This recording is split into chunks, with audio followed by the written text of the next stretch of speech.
This conference will now be recorded.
Good morning, everyone. Please join me in the Pledge of Allegiance.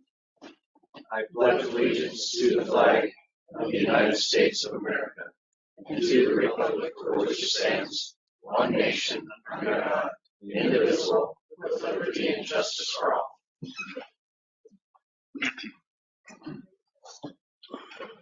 Okay, welcome everyone again. We'll call a meeting to order. And the first item is to approve the agenda. Is there any changes, Bruce? One additional raffle request, I put it on the drive and I gave you a copy of it this morning. And there's a ask to add a letter of support for the Galena Fuels project. And I would otherwise note that on the agenda it's listed that the County Commissioner Spring Workshop is May 15th and 16th. they're not having one this year, only fall convention. So other than that, I don't have any changes. The spring one's been canceled? It was never set. Okay. Motion approved. Go ahead. Second. Okay, we have a motion and a second to approve the agenda. All those in favor of the motion will say aye. Aye.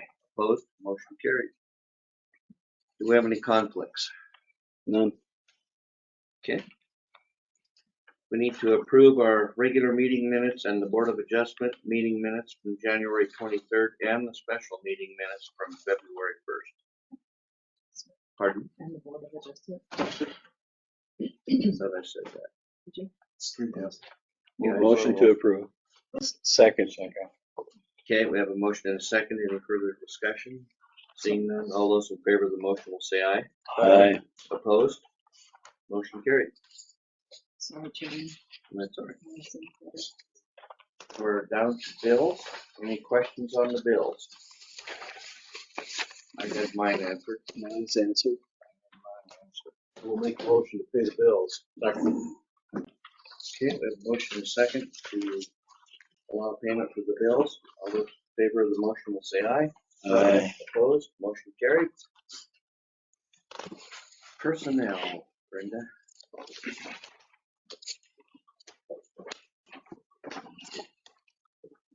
We have a step raise for Shannon Lupica. And she's in the treasurer's office. She is going to an accounting clerk, accounting employee 1, step 2, at a base pay of $21.70 for the full-time permanent employee. This will be effective February 19th, 2020. Motion to approve. Second. Okay, a motion and a second for approval. All those in favor of the motion will say aye. Aye. Opposed? Motion carried. Shanteza Young Bull Bear. She is a new hire. This is an emergency hire. This was effective back on February 6th. She is coming in as correction officer 2, grade 1, base pay of $24.33, full-time permanent employee. Motion approved. I'll second for discussion. Does this individual plan on moving anywhere close to Lawrence County then? Okay, because it's currently Chief Spouter. Just wanted to know. Okay, we have a motion and a second. Any further discussion?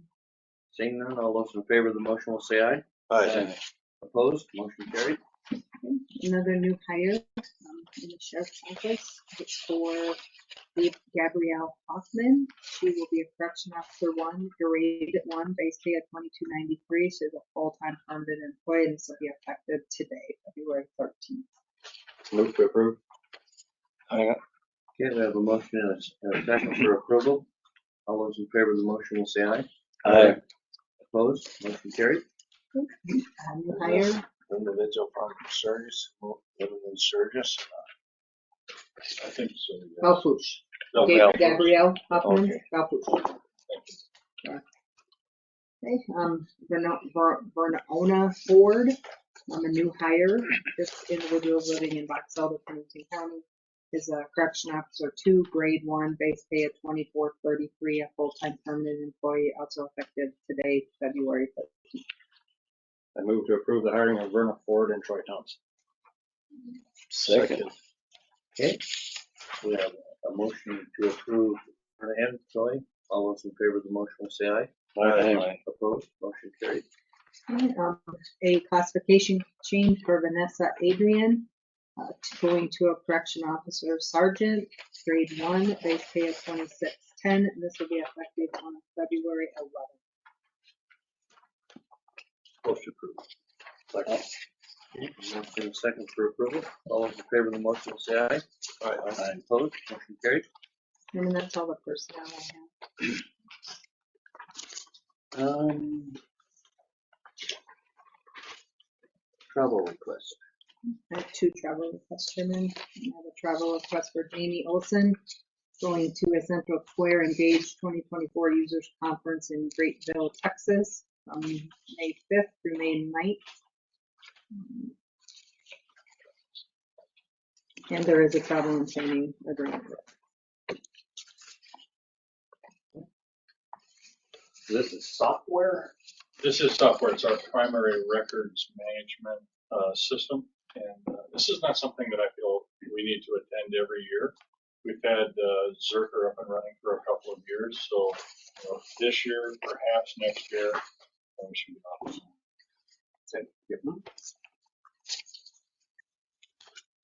Motion to approve. Second. Okay, with a motion and a second for approval. All those in favor of the motion will say aye. Aye. Opposed? Motion carried.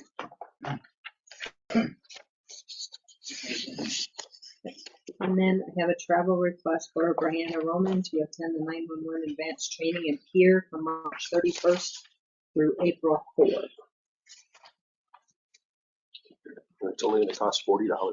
Everything else paid for. They said we can. Normally, we wouldn't submit this one, Commissioner, but I'm having them, all employees submit them to me, and this one just happened to get forwarded. So if you did, I don't think by policy it has to be approved, but just slip through. Motion to approve. Second. Okay, with a motion and a second for approval. All those in favor of the motion will say aye. Aye. Opposed? Motion carried. Sure, and that is all the travel requests. All right. All right, Miss Brenda, auditor's accountant's treasurer. All right, this is as of the end of January. Full amount of deposits in the bank is $45,592,476.83. Included in that total are the CD at Colliers for $5,257,173.07. Bank balance $21,929,567.64. The U.S. bank balance is $16,751,422.47. Money market $1,654,313.65. Total amount of actual cash is $1,350. Checks, total amount of checks and drafts in treasurer's possession not exceeding 3 days is $86,464.30. Total amount of cash in transit and treasurer's possession is $6,330.47. And petty cash, $2,725 for a total of $45,689,346.60.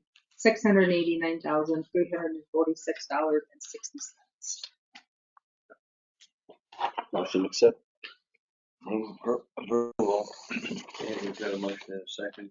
Approval. All those in favor of the motion will say aye. Aye. Opposed?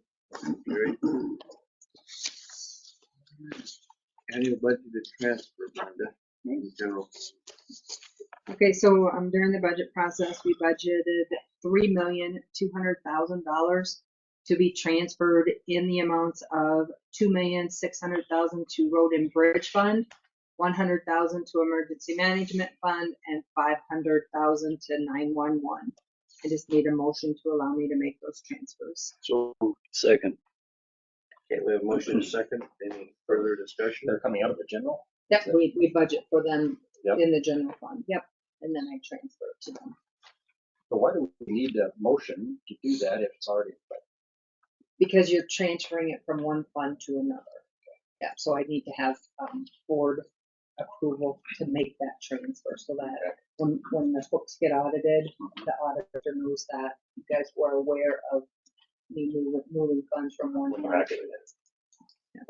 Okay, further discussion? Seeing none, all those in favor of the motion will say aye. Aye. Opposed? Motion carried. All right, we're down to the Clocks. Yeah. guns. We need to surplus some blocks. I have 4 Glocks that are going to be surplus and allowed for a trade-in. The serial number and the handguns are listed on the sheet. I just need a motion to allow the sheriff's office to, and to trade them in. I move to declare them surplus. Okay, we have a motion to declare Second. surplus. And ability to, all those in favor of the motion will say aye. Aye. Opposed? Motion carried. All right. Order approving minor adjustment to Terry Valley Road District boundary. This passed out, Mr. Chairman, the three areas that we Chairman, I'll kind of start. But anyway, so we received a letter from the Terry Valley Road District asking us to adjust the boundaries to their road district. We also have letters from each individual that is being annexed into this area saying that they voluntarily are requesting to be annexed into this area. We also have the minutes from the road district where they approved the resolution to annex these parcels into the road district. So we need to do an order declaring a minor adjustment to the boundary for the Terry Valley Road District. they've done this at least once before, that place before. Yeah, maybe even It's that the one. third time. Yeah, could be. What's your pleasure, Rod? State law requires your approval. I can move to approve. I'll second. Okay, we have a motion and a second. Any further discussion? I do, so is there only 3 trustees on the road district? I see the vote is 2-0. Statutorily, there's only provision for 3 trustees. Okay, thank you. Okay, further discussion? Seeing none, all those in favor of the motion will say aye. Aye. Opposed? Motion carried. Resolution supporting Senate Bill 134. Mr. Chairman, if I may, Yes. for your consideration is a resolution that was submitted by Senator Diver for you to consider regarding Senate Bill 134. As some background, I understand that Pennington County has passed the same resolution to shamelessly plagiarize this. I think that the bill has progressed, as I understand it, it passed on February 2nd, joint appropriations 8-0. And so it's done well. Yeah. I asked the Senator if it was still necessary to adopt the resolution, and he requested that you consider it and quickly adopt it. And if you do so, I'll submit it to Chris Jacobson with South Dakota Association of County Commissioners to forward on to our folks. Okay. And it's self-explanatory. Any discussion on it? I'd make a motion to allow the chairman to sign Lawrence County Resolution 2024-08 in support of Senate Bill 134. Okay, we have a motion and a second. All those in favor of the motion will say aye. Aye. Opposed? Motion carried.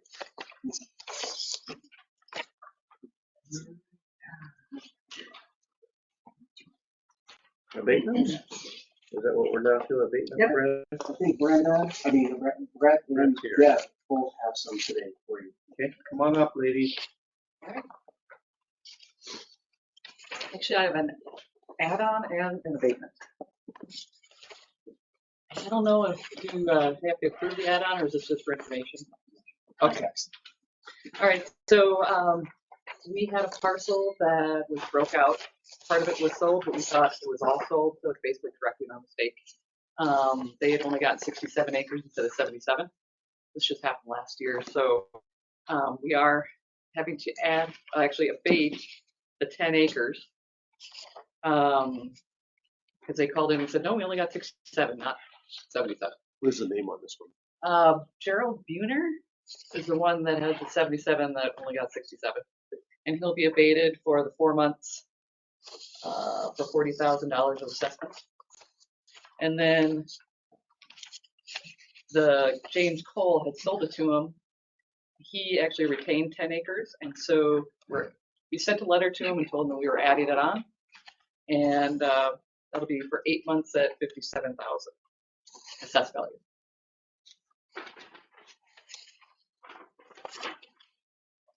Move approval of the abatement. Second. Motion and a second for approval of the abatements. All those in favor of the motion will say aye. Aye. Opposed? Motion carried. Thank you.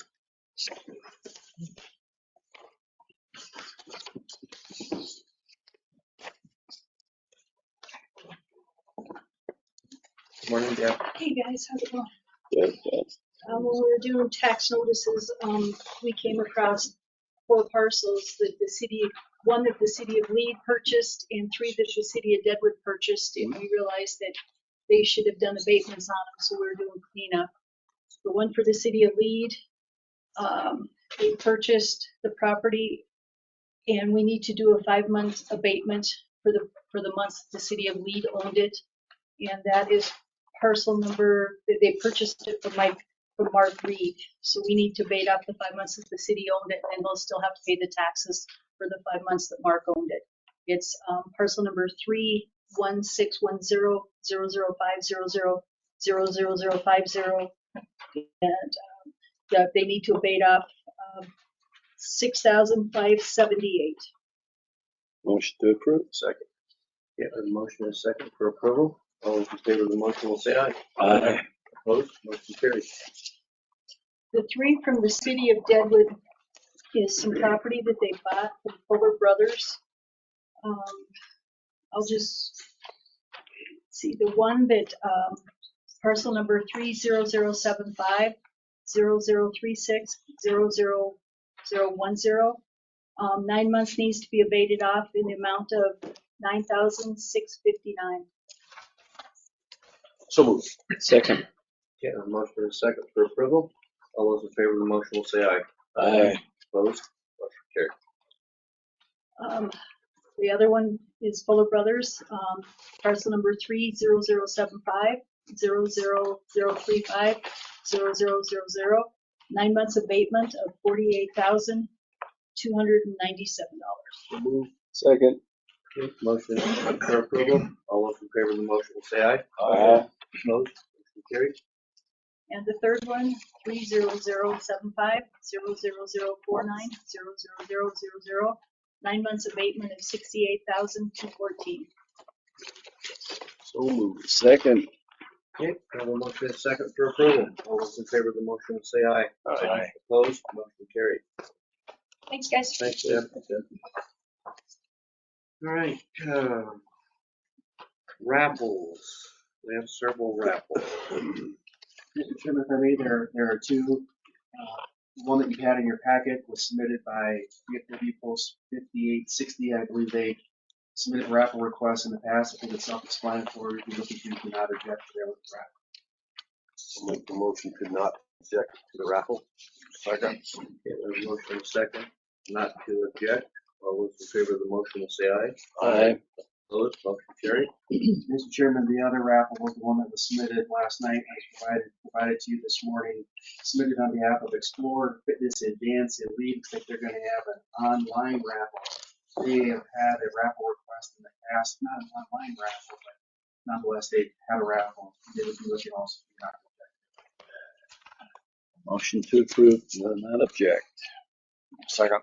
Okay, we have a motion and a second not to object. All those in favor of the motion will say aye. Aye. Opposed? Motion carried. Thank you. All right, Marco's Lifeline First Responder Program. This continued from our January 23rd meeting.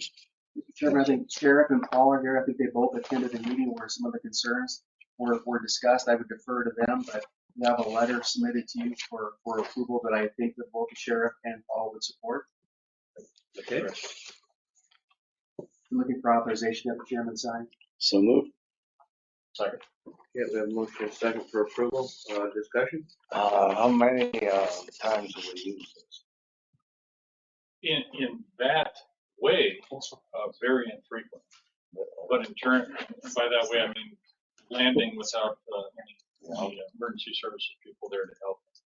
However, using them in general, we use them a lot. Oh, okay, thank you. We've got a great working relationship. Okay, this motion is for approval for Paul's signing letter. Just Clarify that. all right, all those in favor of the motion say aye. Aye. Opposed? Motion carried. Fuels letter now. Pardon me? Could be the fuels letter now. Letter supporting the Winter Fuels project, or is that later on in the meeting? Later on. I think Rob Maddox and Paul will be here later on to discuss the BLM re-engaging in the re-upping of the BLM fuels program. I think Rob is going to give you an update on what the program has done so far, and I think he also is planning to discuss work to be done in public safety and services project as well, part of that implementation. And this next item is you said is going to happen. Correct. Correct. All right. Sheriff, we're up to you, sir. Good morning. Morning.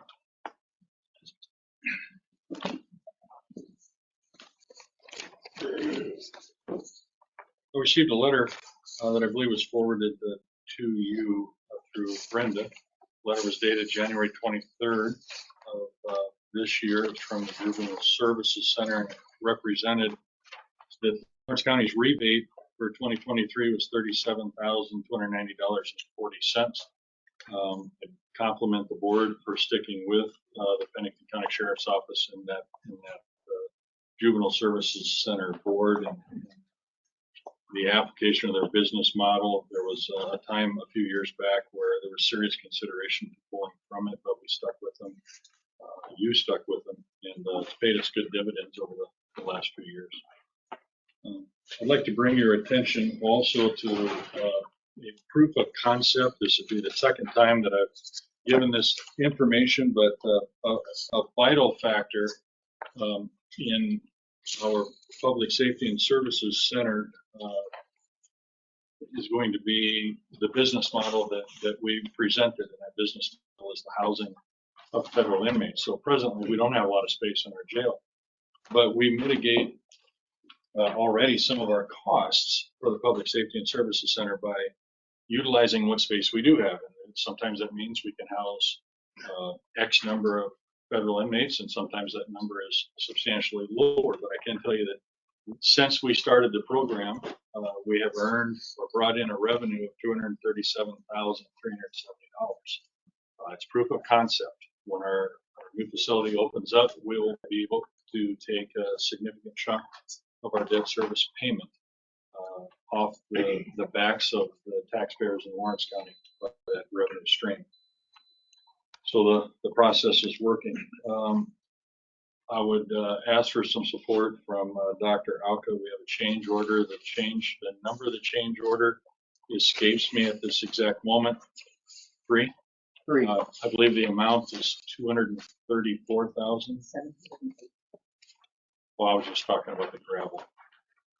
The gravel quantity was 201,760. There we go.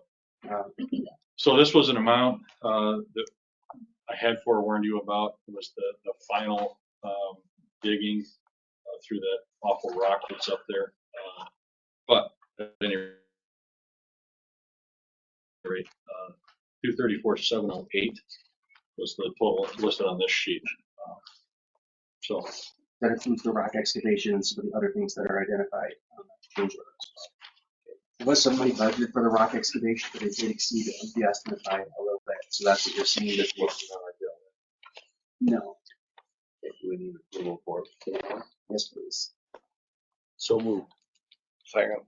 Okay, we have a motion and a second for approval. All those in favor of the motion will say aye. Aye. Opposed? Motion carried. along that same theme, commissioners, we are soon to be entering into a time in our building project when the expenditure of soft costs is going to start to increase. The board has put a lot of faith and trust in our committee. We'll continue to advise you as appropriate, but just give you a heads up, that's kind of the phase that we're entering into now. In light of that, we are still waiting for costs associated with a different location for the radio tower. As a refresher, that's to try to because of the ice. Exactly, the ice shed that we're working through. And Sheriff, is it true too, we're also looking at maybe some possible extra costs for 2 additional enunciator panels? The enunciator panels. This is the discussion that's been going on for a while. So an enunciator panel is essentially an alarm, a component of the alarm system that enables firefighters, when there's an alarm, to enter the building at a particular location and get a readout of exactly where the problem is. We have them in this building and all the buildings. Right. There are 4 that our project had in the plans, and Bruce and Tim and I met with the Deadwood Fire Department, 3 weeks ago. Yep. And they collectively, I would say, requested that we consider adding 2 more. We're waiting for the cost to come back before we would make that final decision, but they've already conceded a lesser model, which I think is going to make us feel pretty good. They're not cheap, but the ones that we are getting, the additional ones that are proposed are acceptable and cheaper than the norm. Is the infrastructure and the wiring in place? Because I know a lot of that's been done for a lot of work on the building, or we can have to do some change in there to accept two more. That is part of the consideration. The area that we would add them to, as I recall, is not complete to the extent that some of the areas already are. Okay, So it shouldn't be a big so problem. we're not gonna have to tear anything apart to do it. That's the whole. Okay. Yeah. But they're evaluating the cost, and it's been some time in the making. We hope to have some estimates going forward, just to make an informed decision about how to proceed. But there may be a change order for that at some point. Commissioner Slate? You, go ahead. Oh, I was just gonna ask you, the state is gonna build a new men's, women's prison. Will that affect, the amount of people you get here? From federal or? No, it should have no bearing on us whatsoever.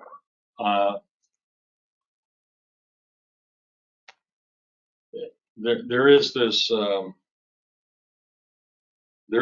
balance that exists. To answer your question as thoroughly as I can, when prisons are full, there are times when county sentences go up. And the reverse can also be true, but not necessarily. So, absent that occasional fact, I would say I don't anticipate it affecting us at all. Thank you. We have before us, Mr. Chairman, an equitable sharing agreement and certification. This is an annual thing that we go through for an account that we have for drug forfeitures. It lists a balance of 2145.12. We do not have any budgeted anticipation for expending those funds. And what we need is your signature, and then I'll take the document back over to Shelley, and she will deal with it electronically and send it over. Please. Motion. So moved. Second. Okay, I have a motion second for approval for the signature. All those in favor of the motion will say aye. Aye. Opposed? Motion carries. Mr. Chairman, the last thing I have is a very heartfelt expression of appreciation towards Mr. John Bay. John and I have known each other for over 30 years. I am in the business, as are you, through me, of keeping peace in the county, and sometimes that looks in a very conventional way, and sometimes it looks in different ways. Sometimes we can keep peace in the county by putting a sign on a particular road, which was the case here most recently.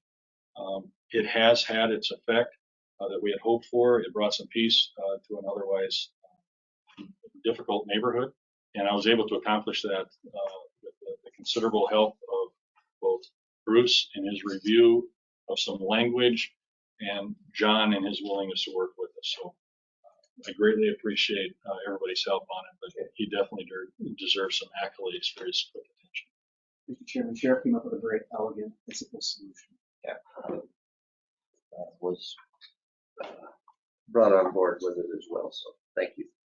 Mr. Chairman, if I might, will you take the sign down on Bear Ridge when the 15th of May comes along and they open their road up?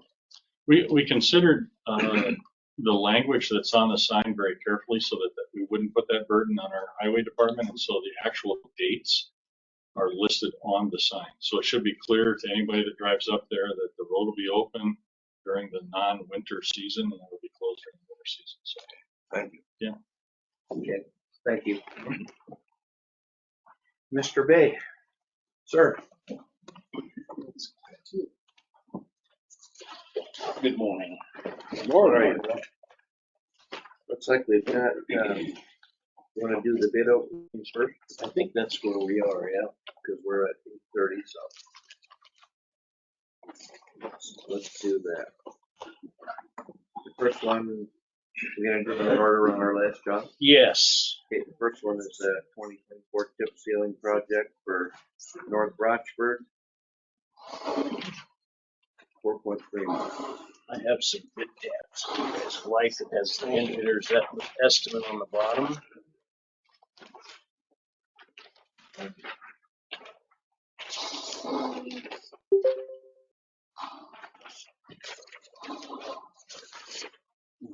We also have our resident engineer on site here. He's gonna review these after we open.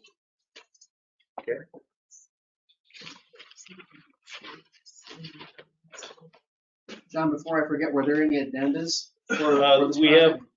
have one on the crack seal project. We do So none on the chip sealing to acknowledge.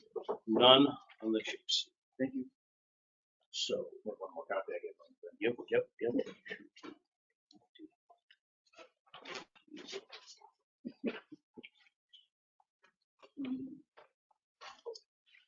Okay, so this is for the chip seal.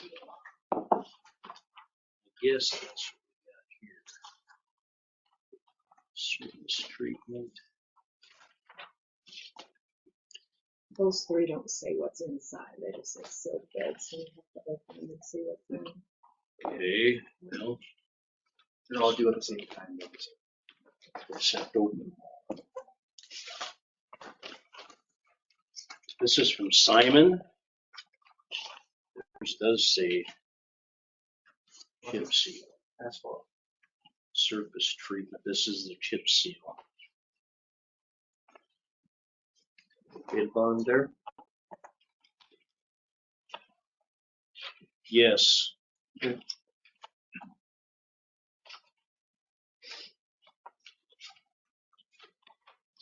They have a total bid price of $195,567. It's 195,567. Simon.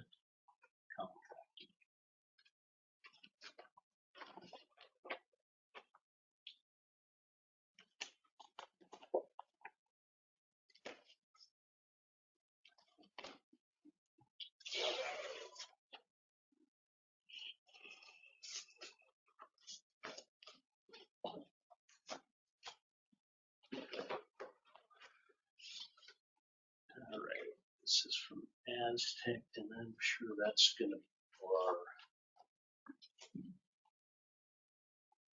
correct.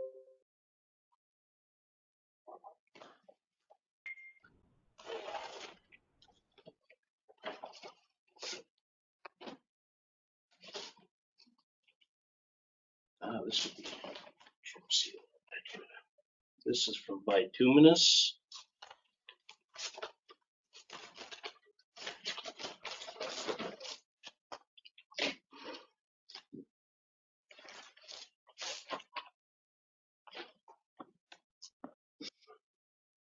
This is for the chip seal project. It does have the bid bond.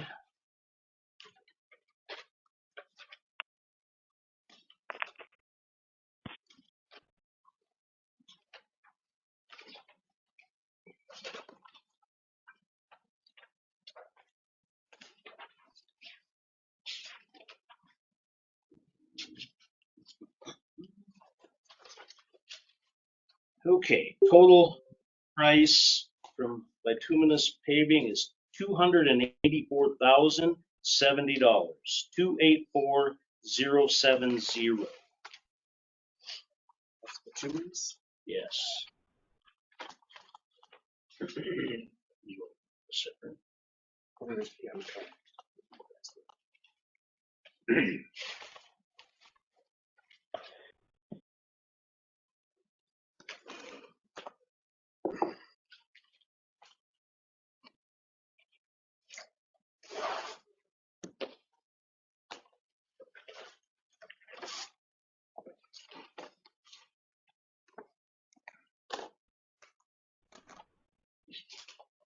I'm not sure what this one would be. Green Bay, Wisconsin, American Paving Solutions. So let's have a look at this one. This may or may not be. A lot of crap. Green Bay, it's a lot of crap.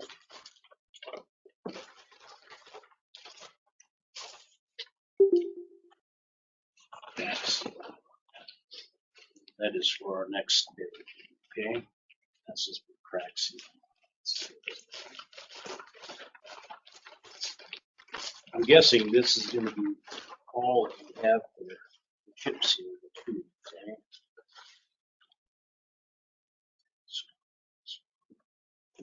Crack sealing, all right. That being said, engineer estimate for the surface treatment is $238,455.80. Okay, you're gonna have the engineer look them over, John. That is correct. Okay, come back to those later. Just the two, right? There's just the two. This is Jason with Rose Engineering. He's gonna look them over. Okay, this is the route and crack seal. And there was an agenda to knowledge from each of those. Yep, there is. And I have another bid tab if you guys would like a separate set. Sure. Tab. This has the engine. Will now be recorded. So.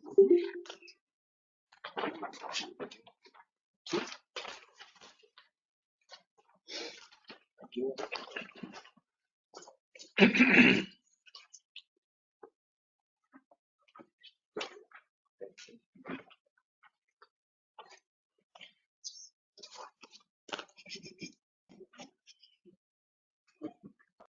Would the audience along? Play along? All right.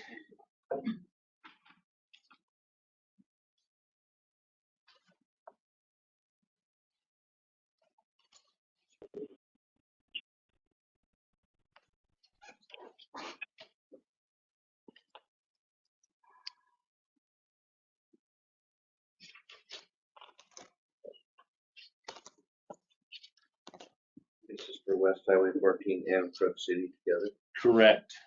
That highway is that start at the intersection of Old Val and head west. Yep. Were they to be bid separately, John, or is it a collective project? They're bid together.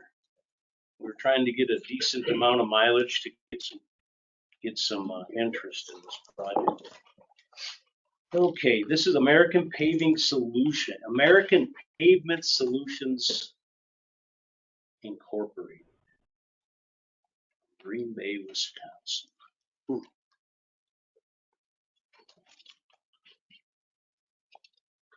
They do acknowledge the addendum. And they do have 10%?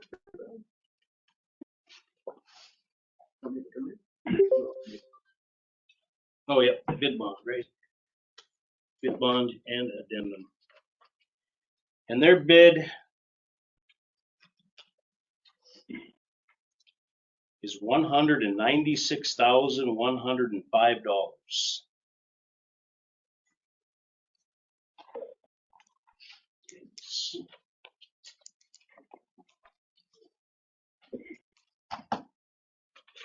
Whoever caller one is, your mic is not muted and we can hear you.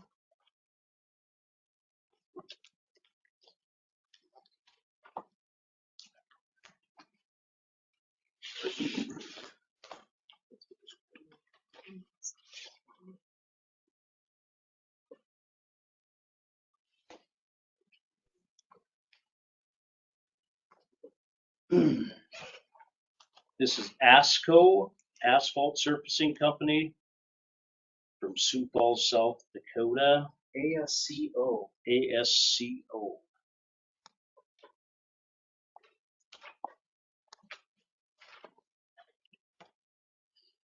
There is a bid bond.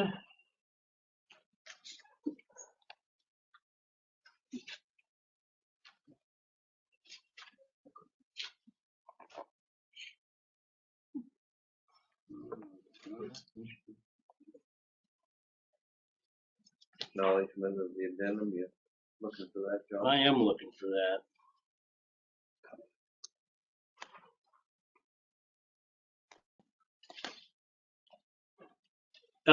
Acknowledge the addendum, right? Okay. Yes, sir. Okay.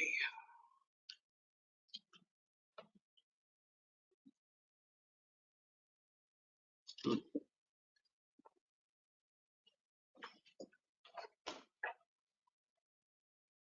believe this is a 3, so I'm gonna say $138,455.00. That's 138,455. I'll have our engineer do the math to make sure that's correct. I guess it's a 3. I'm gonna stick with that for now. Yeah, either 2 or 3. I'm gonna have the engineer, he can do the math real quick when he's looking this over. And if there was a bid bond in there? Yes. There's a bit. Yep, and the addendum. And the, Is that it then? nope, no. We have this one more right here from Aztec. What's the name? Aztec? Aztec. ASTECH. And they're out of St. Cloud, Minnesota.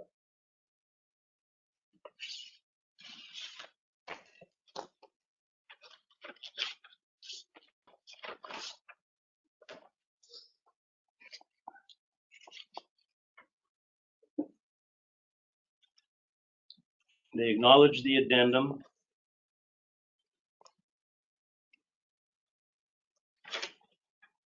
And there is a bid bond. Total bid price of $141,859.72. 141,859.72.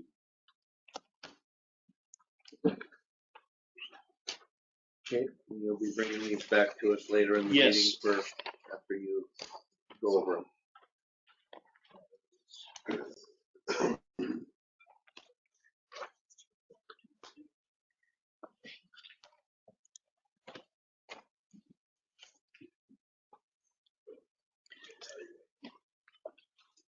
And the engineer's estimate on the, you guys seen that? The engineer's estimate on the crack seal was, $152,452. 0 cents.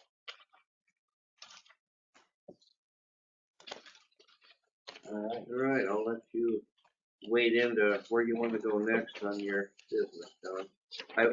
While you're getting prepared there, I did have about 4 more people get a hold of me on the stop signs at the bridge on Maitland and Christensen, wondering why we're leaving them up. And since the last meeting, we posed that question, and your answer was, which I shared with these people, was once we begin construction on it, it's to slow the traffic down.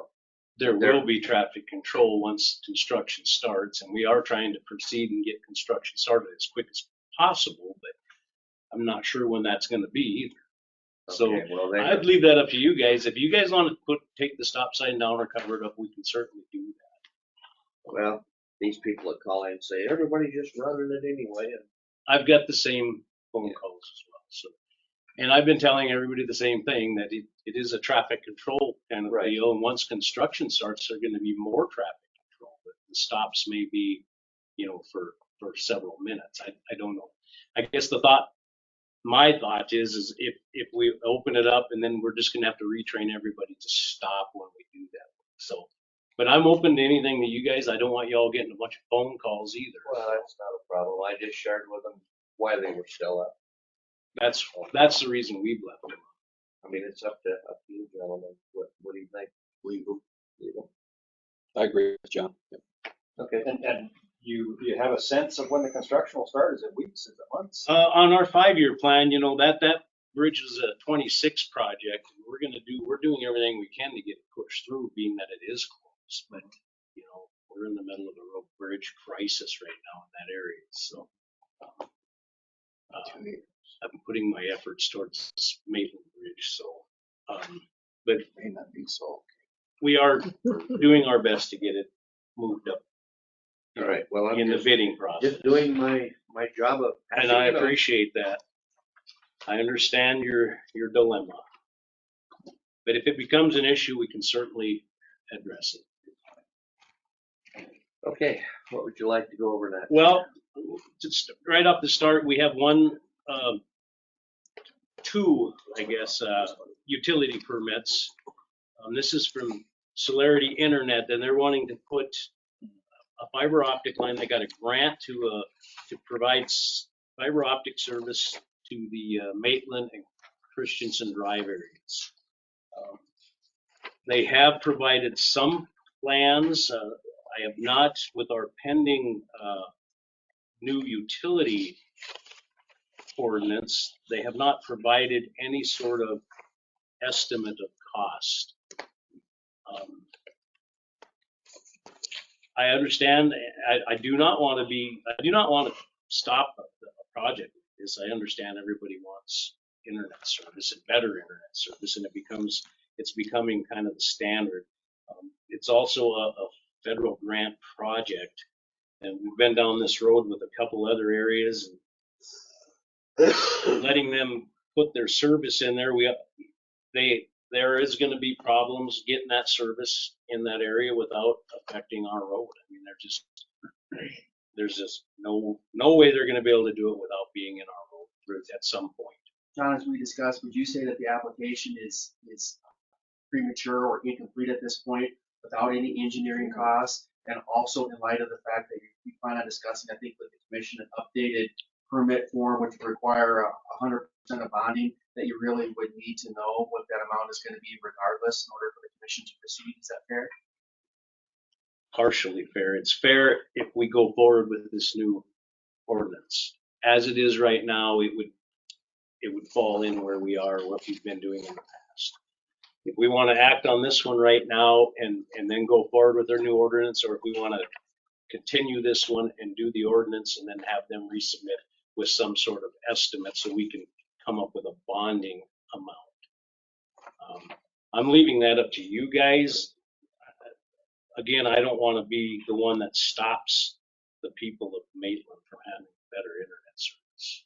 Is it true, John, that the contractor plans on trying to start in March or April or sometime sooner than later? Their original application listed it as a starting date of, I thought, February 1st. Yeah. So, but after meeting with the gentleman from Celerity, he was not optimistic of starting at this moment. So, okay. Yeah. So for your consideration, last time we kind of introduced this new ordinance, we sort of refined it. We present it today. It originally was going to be, again, another informational, but because of this application, we're trying to sort of fast track it a little bit. So today would be the first reading. The second reading would be proposed for your next meeting in February. And so these require a first reading and a second reading. There's no public hearing required. It's an ordinance revision. And so the main feature of it, I think, is to update the bonding to be of 100% and then require them, if there's any deficiency for that, they're also responsible for that as well. And we've added some sort of additional boilerplate language as well. That's the main feature. And that's why we're trying to push it as hard today as we are. Mm-hmm. Commissioner Flanagan. I just wonder how fair it is to hold them up. This application was dated a month ago, the 8th of January, before I heard anything about this ordinance. I know what you want to do, and I understand it, but if they submitted this before the ordinance is in place, they, in theory, or actually in actuality, would fall into the existing and not the new. Correct. And how long have we had the existing? Since 2007. Yeah. Right. Yeah. Yeah. I'm trying to. It hasn't harmed us so far. Not that I can tell. Probably should act on this. Let me ask one question. yes. And John, again, you're satisfied that the information you have in terms of what their cost is going to be is sufficient? What their costs Or are? what their estimates are going to be? Well, I have no estimates. I think the question, what would your recommendation be on this submittal that the permits they sent, or that they submitted? I would recommend that we go forward with this as is right now. If we're gonna have to wait another month, on this new ordinance. Your recommendation is to approve Correct. After meeting with them and their commitment, and I have that in their email here, their commitment to make everything right. Now, granted, I've been down this road before where they're always ready to make everything right, and we have to fight them to make it right. But There's two of them, correct? there's two. There would be I made them resubmit to break it out. Originally, their submittal was both roads together. I made them to them separately. So Maitland is separate from Christensen Drive. I would make a motion to follow the highway superintendent's recommendation and approve the utility permit to occupy right of way 1-21324 and 21. Oh, they're both 21-3. One is 1 and 1 is 2. Okay. Oh, there you go.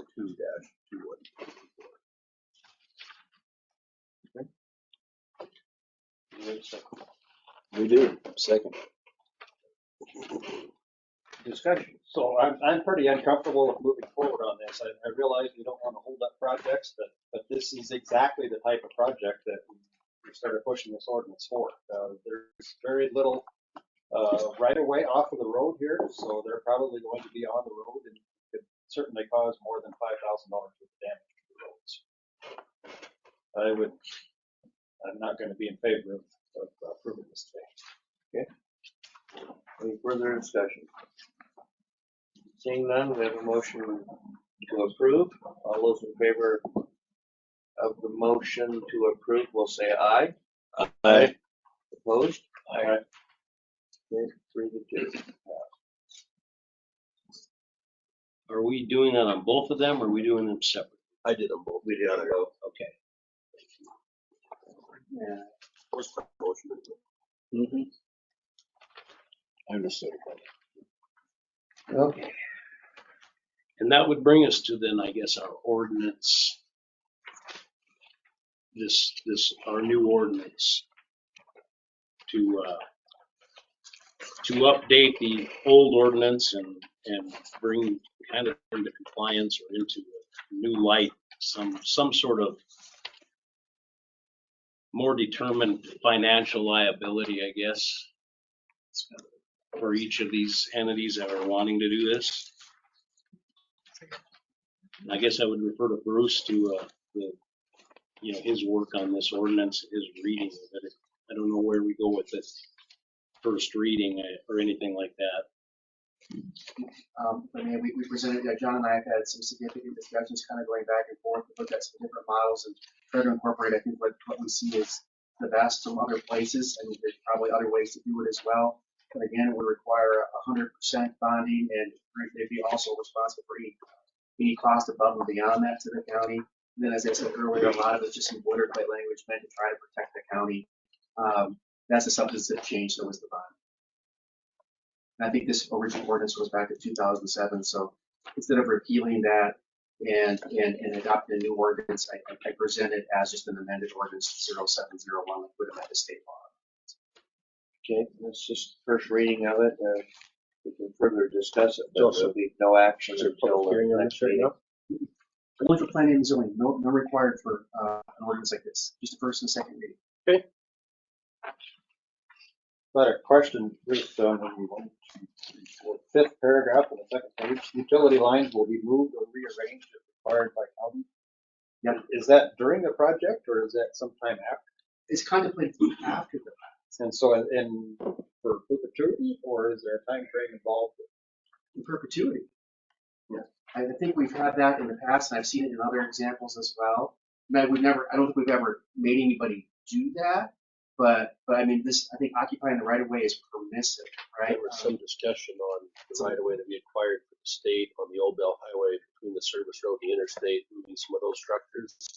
I don't know that anything was, some boxes and some structures as well. But I think that, I guess I would look at these as more like a license, and it's as good as long as it works for us. But if you need to have it changed, then, there'll probably be considerable discussion if and when that ever happened, right? There's going to be some expense, there's going to be some remonstrance, but at least to get people put on notice that might come up at some point, right? I would agree. I mean, I'm trying to think when we've ever I don't think I've ever been a part of when we've made anybody remove or relocate a utility. We have you, and that has always been in our ordinance that they'd always have, if asked, they would have to move it. And I believe there's state law that kind of addresses that as well and gives them like 6 months once written notice has been made. And what we have used that more for is just on the repair of utility. If we've hit one, then we've gone back and said, hey, your utility isn't 36 inches under the ground. Why are you sending us a bill to repair your utility that doesn't meet the requirement? We have used that portion more than anything, I would say, and that's what I can foresee us continuing to use.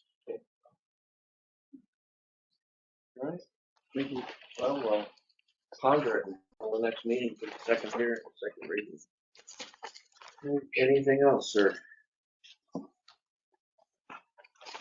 Well, the biggest problem I have right now is our bridge on Maitland Drive.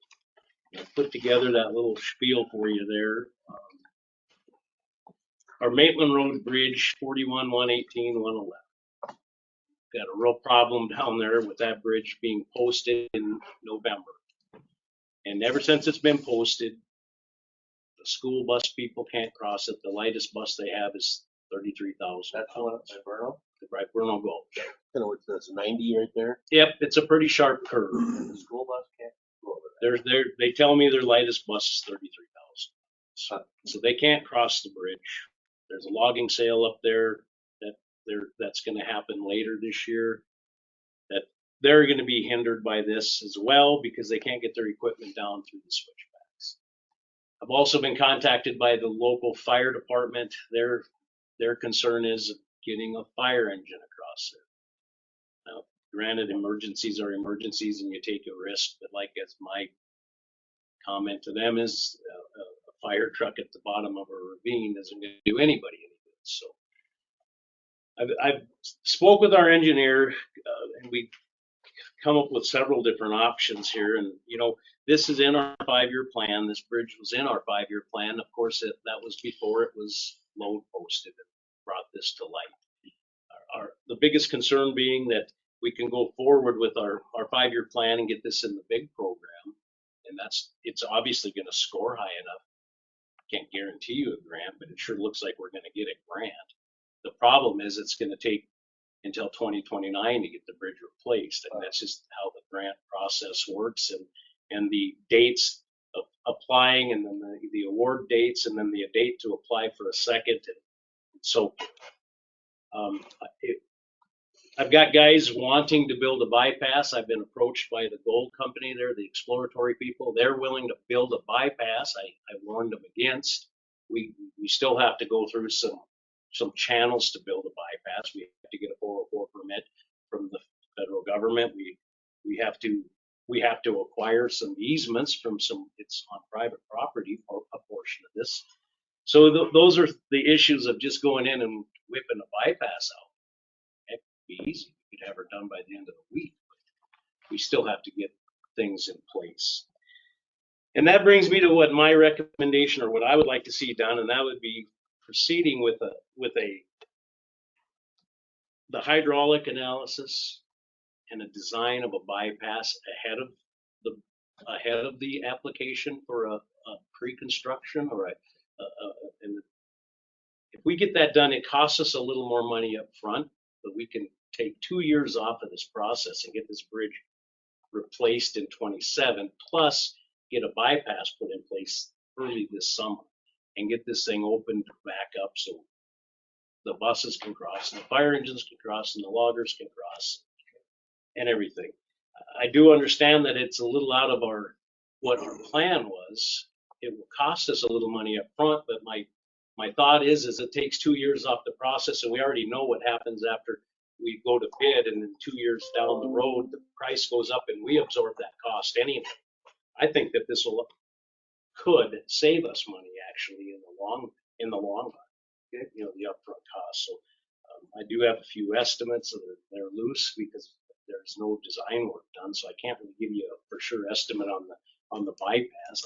I'm told the analysis would be around $75,000 to $85,000 And that could include the design work of the bypass, because a lot of the same things go in both portions of this. So, What's the pleasure of the board? I'll move that we proceed with John's request there, even though it's cost more. Okay. I'll second. Okay, we have a motion and a second, further discussion. Is there any indication or chance that if we pre-build a bypass, that will then change the big score to have that bridge replaced? Because you already have something in place, or you got a way to get around this. You know what I'm saying? If we jump the gun, I think we still should do this no matter what, because for the health, safety, and welfare in that area, it needs done. But well, this is our chance to do a service to the taxpayer to get the road back open no matter what.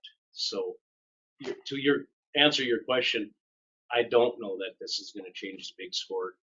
I have not contemplated that. I don't know if there's maybe I should. If we can throw something out as a notification. The engineer, yeah. Well, you see what I'm saying? It's like, just send a notification, we've got an emergency bridge that needs to be replaced, we gotta get a bypass for health, safety, and welfare now. But In the bypass is there. I can't hear. 404 people were required to remove the bypass. It should not. Okay. Thank you. Great question. All right, further discussion.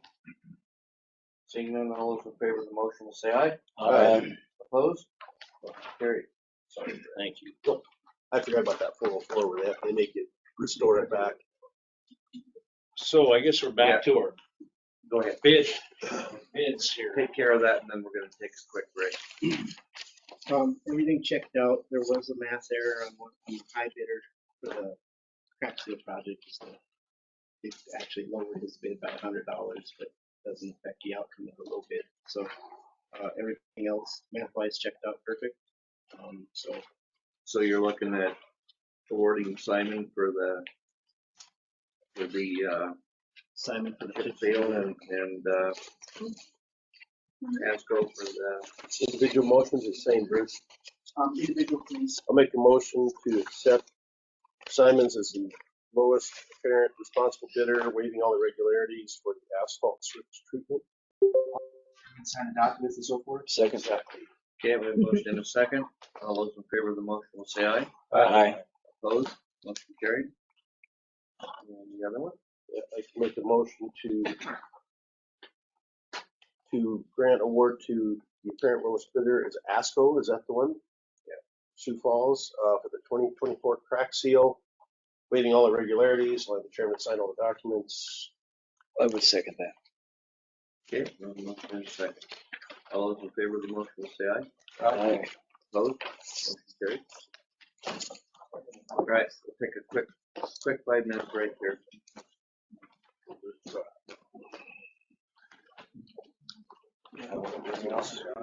Do you have anything? I do not. That was it. What's that?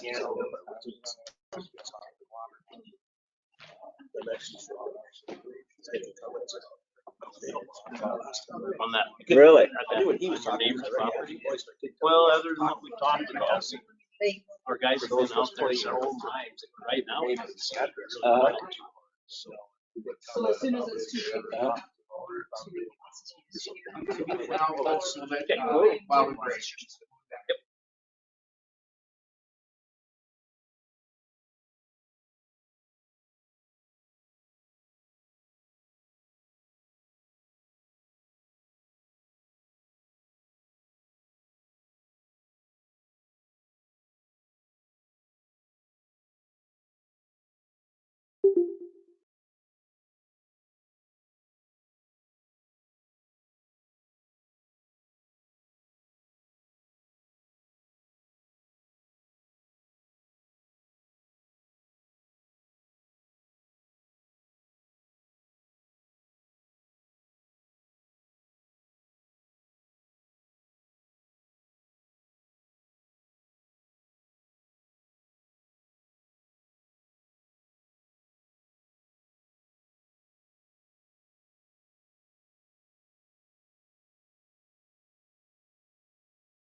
lot line revision, and then was that consolidation on that one? That's what the- Mm-hmm. They were all Pretty, pretty easy. The other one, we just needed to do.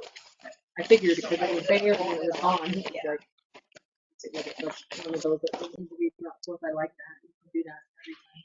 I know. Makes my day.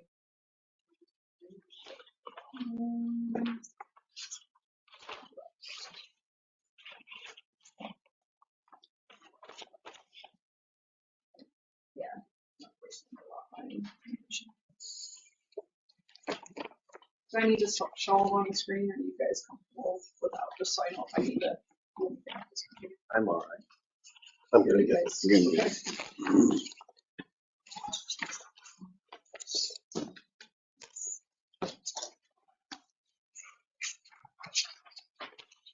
It isn't hard to fire shit up on the screen, though, either. Well, and I'm not gonna touch it till Bruce gets here, because he always, or they want me to show it on the screen. So, Sure. you want me to just, it doesn't give it open. I know last time. All you have to do is, you have to drive up. No, I don't have anything yet. You gotta go here and then. Okay, we're back. We're all back. We're back to order. Amber, when you're ready.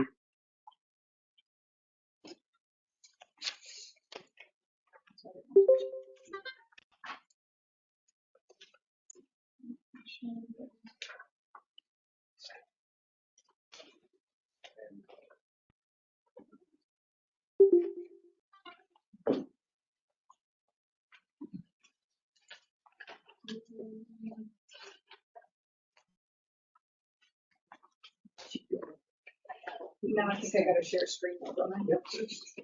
There you go. Share screen.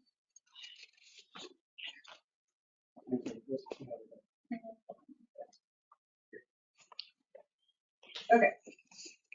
So this one is a plat for Mark and Jill Rust. This is a lot line consolidation, really. They have a number of lots that are combining, or 2 lots that are combining back into one. This is a fire plan exemption because of the fact that they're combining the lots. It was approved by the planning and zoning board. The only thing that changed, and I forwarded this email to you guys, really it's not a big deal, but the Forest Service got back to me and just wanted you guys to be aware that they're currently working with the private landowner to get a FLPMA private road special use permit. And this plat had no, they were So it fine with wasn't it. Didn't matter that they were going through that process, but they didn't know. Notify us that, so I just keep these in the file. So we do need to declare it exempt. so move. Second. Okay, a motion and a second to declare it exempt. All those in favor of the motion will say aye. Alright, Opposed? Motion carried. All right. why is there no preliminary? Because there's nothing. on it. There's absolutely no structures on it at all, so we decided they didn't need to do one. We've done that before. I'll make a motion to approve the final. Second. Motion and a second to approve the final. Further discussion. Is that contingent on section line? Wasn't that the one? The section line before they did? Yeah, the motion to approve the final plat with the condition that the county commission approves the section line. Approves the section line vacation. Yeah, I think Which we they don't- started we the don't have process. that information, so I'm not. Well, I think the reason why, because if you look at the plat, I mean, it's up to The you, plat that I see on here shows the section line in it, so I'm approving the plat the way it is. except for the fact that they have a note on here with the document number. So I told them, well, if you're not gonna give me the document beforehand, you can't approve the plat as is. Or resubmit it. Right, well, right now, the way this is set up, it's No, look at the legal. note. I see the note, but there's also no document number, so right now, it has a section line in it. And then unless and until that document is filled in, there's still a section line. Yes, I just can't record it. So that's why we asked for the condition, because it's just gonna sit there then until they do it. Because I can't record the plat as is. Well, So your call. I don't know why you can't, because it does, They they have won't written, that's in the middle of it, It's blank. in the middle of it, does it? Yeah, so the deeds. So I will officer told I'll me- amend my motion to include as long as the section line vacation documentation is submitted and approved. And I still second it as amended. Thank you. Okay. We have a motion and a second for approval of the amended motion. All those in favor of the motion will say aye. Aye. Opposed? Motion carried. Okay, Amber. The next one is a final plat for the Pesca Tract revised. Basically, the Pesca Tract, there's a little tiny triangle. They're just moving it one way to the other way right here in the middle. They're just moving it this way. So the only thing that's changing is that the Pesca Tract itself. Motion declared exempt. Okay, we have a motion and a second to declare it exempt. All those in favor of the motion will say aye. Aye. Opposed? Motion carried. Is this something to do with their well house? This one is not, no. This is just the Pesca Tract. I think he just wanted to change the lot line for whatever reason. I don't know if there's something in there or what the deal is. Mr. Chairman, I think they have a solution in mind for that well route. Do they?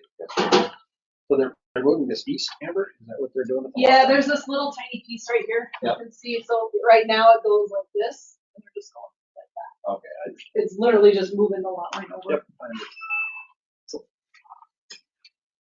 All right, gentlemen, what's your pleasure? And this one is only a final because there's nothing on either one of those lots, is that correct? You guys had done the preliminary already. This is the one that we had done a preliminary, then we decided to separate the Pesca Tract and that lot 130 on different plats. So they had to separate the two final plats. So you've already approved it. Motion to approve the final. Second. Okay, we have a motion and a second to approve the final. Any further discussion? Seeing none, all those in favor of the motion will say aye. Aye. Opposed? Motion carried.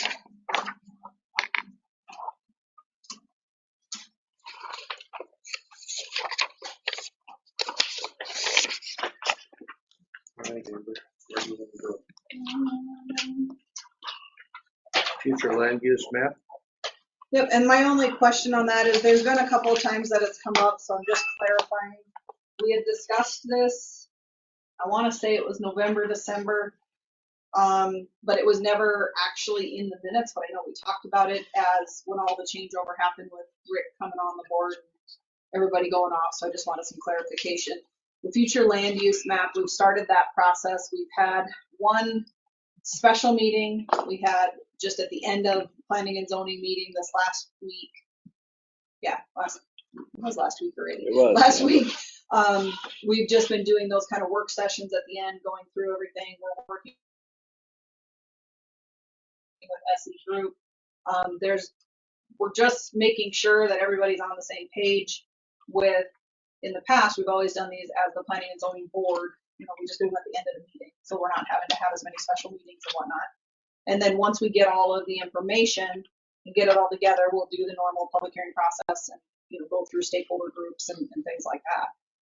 That was the understanding I had before, but there's been some question on it. So I'm clarifying it and would like it in minutes.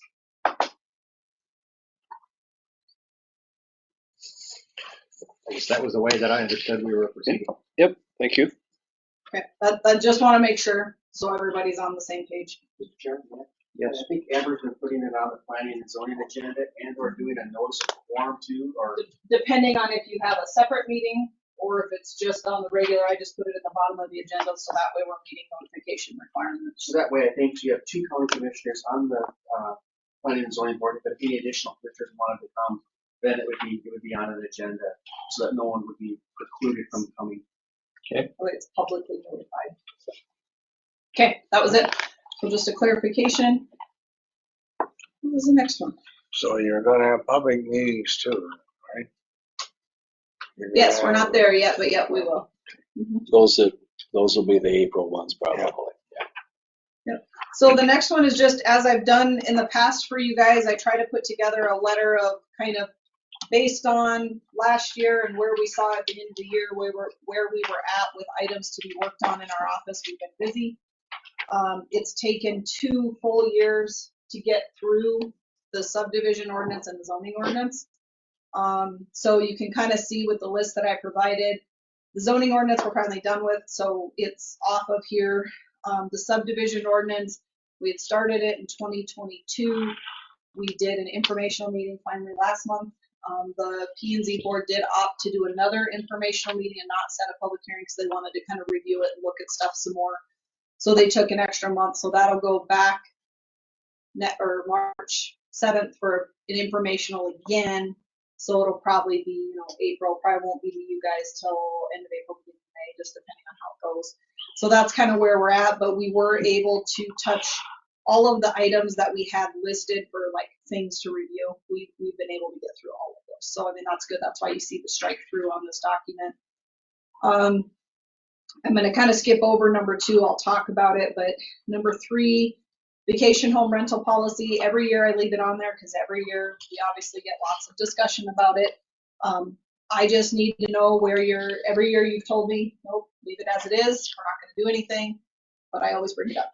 So I'm bringing it up again. If you want me to review anything, I mean, there is places out there. I think we were watching the state law that they were trying to, it was going through. I think it got referred to the last day. From what I could tell, it got referred. So I was kind of waiting to see, you know, what happened there. It's a hard one to get around. It's a hard one. There are different things we can do, but it's going, I mean, I have to have your guys' Enforcement is the hard part. Yeah, because if we don't have the enforcement and we don't have a person to do it, we don't have enough staff. Because Take more than one person. Did you say Pennington County's working on that? They already have one. They've They had have one one. for a few years now. And how much enforcement do they have? Their biggest thing is the septic system. They do an in-house process. How they did it a while back, and this has been a few years ago. They gave everybody a time period, 90 days or whatever it was, to register. And they had to register their vacation rental, pay a fee, and then I think now it's a yearly fee. And then they do an in-house, they kind of do a full, they go look at the house, is it building code? You know, does it have windows properly, you know, safety concerns, those kind of things. And then they look at the septic system to make sure that, you know, the usage matches what's happening with the tank. It's a full, I mean, they have one person and that's pretty much septic related. That's what they're doing. Well, so I mean, it's doable. There's policies out there, but like I said, I just need to know. I don't want to spend time on it if this board doesn't want me to spend time on it, I guess is ultimately what it comes down to. So Pennington Counties doesn't address the number or density of vacation homes? Nope, it's just either you can do it or not. Now they do have like their zoning requirements. Some zoning requirements allow it, some don't. They're the same as us. They're not going to get involved in people's, you know, covenants and like they don't, that's not their thing. They don't go there. And do we have any zoning restrictions for them? None. See, that's where I think it's never been looked at. It's really hard now, and I'll be honest with you because you're going to have to grandfather the ones that are there. I know. So. And how many are there in the county? A lot. Yeah. Who knows? 2,000 plus, I would bet. Yeah. Yeah. Probably every structure within so we've 5 already, miles of territory. it's already out of the bag. But at some point you need to shut the barn door. Oh, yeah. Anyway. And that's why on our subdivisions, we've adjusted the septic on that with usage rather than bedrooms. Mm-hmm. Of course, they got to be honest on usage. Yeah. So help me understand. If we did start doing inspections on if they're safe houses and proper septics, would that not be grandfathered in then? Or would they have to comply to an ordinance that we created? I think there's a lot involved there. I can't answer it one way or another. I think you're going to have to look at all sorts of state laws to see if they're grandfathered or not. Probably talk to an attorney to find out how that works, you know, because I think that's what was the hope with, you know, if the state kind of tries to do something regulation wise, you know, at the very least you could do some requirements because they are supposed to have a state license, you know, if they are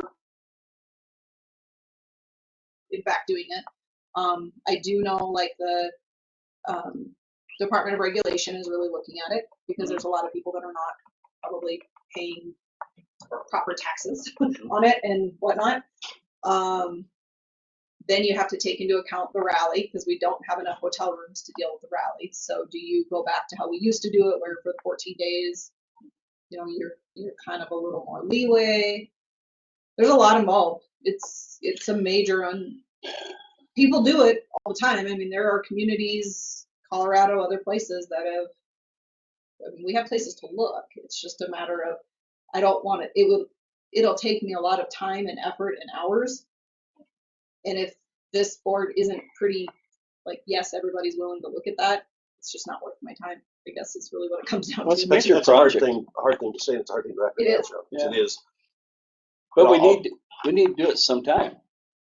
I don't know that Well, now's the right time. And to what extent? I mean, that's really where it gets to. I mean, if anything, my thought has always been septic side is my biggest issue, which is why I'm presenting the subdivision regulations and in the zoning ordinance. So we're going to see the updates in both places so that we can deal with any new anything. It doesn't matter if they're vacation rental or not. By changing our regulations to base it on, you know, I mean, it's pretty apparent when our building inspector goes in and you see a 5-bedroom house now has 13 beds. And if they say it's only a 5-bedroom house, well, I'm going to change it and make them prove the usage. How many people are in that house? If you have 13 beds, you have more than 5 people, or we'll say 10 people based on 2. So I think that will help, but that's new too. That's what we're trying to get updated now. You're going to see that ordinance soon. I think that's the first step. I think people are more aware now. When I built my house, the plans called for 4 bedrooms and 3 bathrooms. Well, when they built it, there was 2 finished bedrooms. So they designed the septic tank for 2 finished bedrooms and it drain field accordingly. And I said, what are you doing? Yeah. They said, well, that's all you got. I said, but that's not what's going to be there. So they went up to bigger to accommodate what was by design should have been there. Yeah, and you know, because that just doesn't make any sense. And we're doing that now. So if someone comes in and says, well, it's an unfinished basement, I won't accept a But what is design the based design? on 2 bedrooms. Because you know the next person that comes in there is probably going to finish the basement. You're probably going to 2 have bedrooms 3 with or a toilet 4. down there. So we haven't done that for a while. This is kind of taking it one step. So I mean, we can see how this goes. We can leave it on the list and revisit it again, you know, later. That's fine.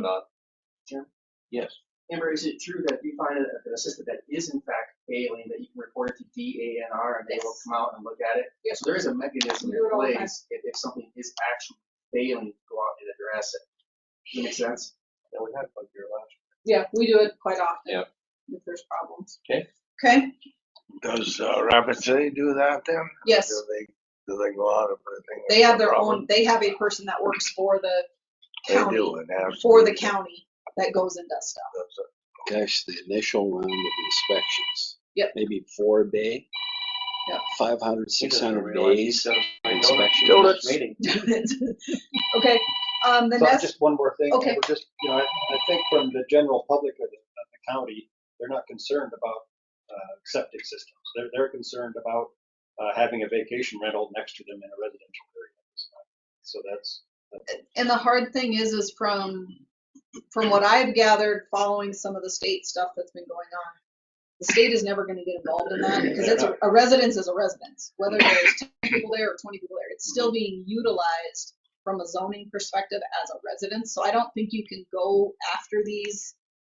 You have to look at them from a health, safety, welfare standpoint, which is septic, fire safety. sure. Do they have the thing? Egress. The use of it, because they aren't even saying they're commercial. They're saying it's residence. It's a residence. That's how it was built. That's what it is. So at what point does it become commercial?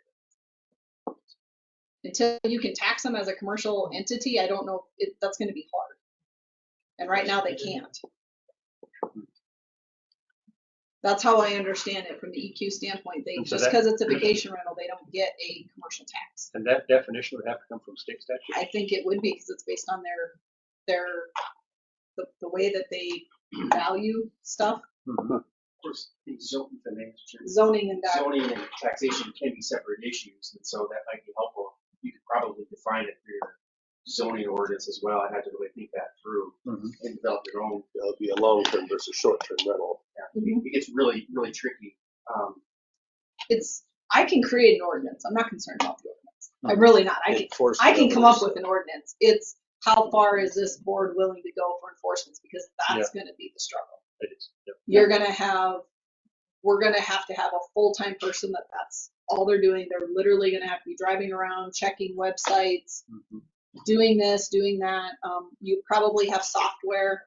I know the city of Lead has the software right now that they're tracking what's happening inside the city of Lead. That's a yearly fee, you know, it's a software tracking fee. Okay. There's a lot involved. Well, further, Amber, I'm gonna go ahead and go to the 9:30 and we can come back and finish your discussion, but let's do the 9:30 because there's folks have been sitting here since 7 this morning for this next item, which is the KLJ engineering to discuss approval for county to be the applicant for the APA Community Change Grant. I come to the table on Dan Carlson, the United Sanitization Board, Yep. is presenting Mike for KLJ. Mike Short, Oh, okay. who's Okay. the owner of the H2O Crew water system, and Anthony has been the engineering partner. He had other commitments. I want to give you a little bit more board of background, a little bit, to be honest, who I am. I was here on the 23rd meeting. I was not invited to the first meeting, so I'm trying to catch up. I'm trying to clarify things from what I heard, to be honest. Okay, Dan Carlson, Sanitization Board member. Your address, please, sir. 20665 Legends Court. Okay. Registered voter in the county, planning to live here and live here for the rest of my life. Okay. My history before I retired is a chemical engineer for that operated chemical plant, wastewater plants, understands the complexity of working with the environmental organization, EPA, state regulation, and reporting that. So I have a huge understanding of what's going on. A little side note, even my engineers, my last 2-3 years ago, were involved in designing a $400 million mine, open pit mine in the state of Idaho. I understand the dynamics of what's going on with respect to that. So I'm part of the board with respect to that. I look as this as a joint venture between H2O Clear, the public or the private entity, and its sanitization department to improve the environmental issues that are documented with the EPA and their disadvantages maps in the Boulder Canyon area. We're actually spending a lot of resources, both with the sanitization district, to help support this, both time and financial commitments. We are 100% bought into this and want the improvement to the canyon. Why I'm so personally involved into this? My parents lived in Minnesota, moved to a rural lake community outside of the city limits. They had no idea that there were issues in septic fields and pollution in the area. After 5 years of living in this house, the state came in and mandated, and the government mandated septic sewer systems around an existing lake. All that burden was taken on with respect to those landowners, and basically had a huge financial hardship because that wasn't acted upon. And it was known out there and no one was communicated to them. We have a chance, a landmark opportunity to use unmatching grants monies to improve the Boulder Canyon area for the future. Okay, that's kind of my heart and why I'm passionate about this. I'm not trying to help promote and understand what's going on with that. I hear for 15 minutes, I hear coming to the movie, a lot of resources talking about septic systems that you guys are going to have to deal with. This would eliminate that. Okay, we're looking at enhancing not only Apple Springs subdivision, but 200 plus people out in the Boulder Canyon area to protect our watershed. Okay, $20 million may seem a lot. Okay, but spread over three years implementing it, $6 million, $7 million is a manageable task. Okay, we're looking for support from the county, either via the applicant process we asked, or because we've sensed some delays we're looking at an alternative applicants, at least get a called letter of support with respect to that. Okay. So I'm trying to, that's my, kind of my spiel of what's going on. I see Mr. Short has joined us online. Did you want to add anything to this, sir? No, sir, I'm good. I'm just here to support the sanitary district and if there's any additional questions. Thank you.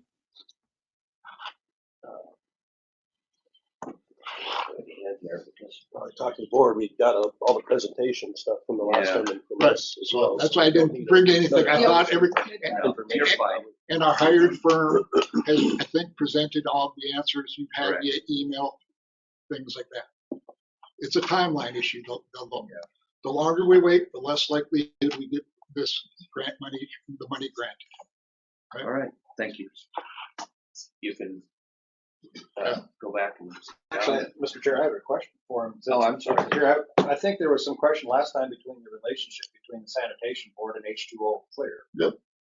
And you said that you're in support of the project. Is there a formal agreement between that? It was always, I struggled with the fact that we had a private individual owning the sanitation system infrastructure, the system. Right.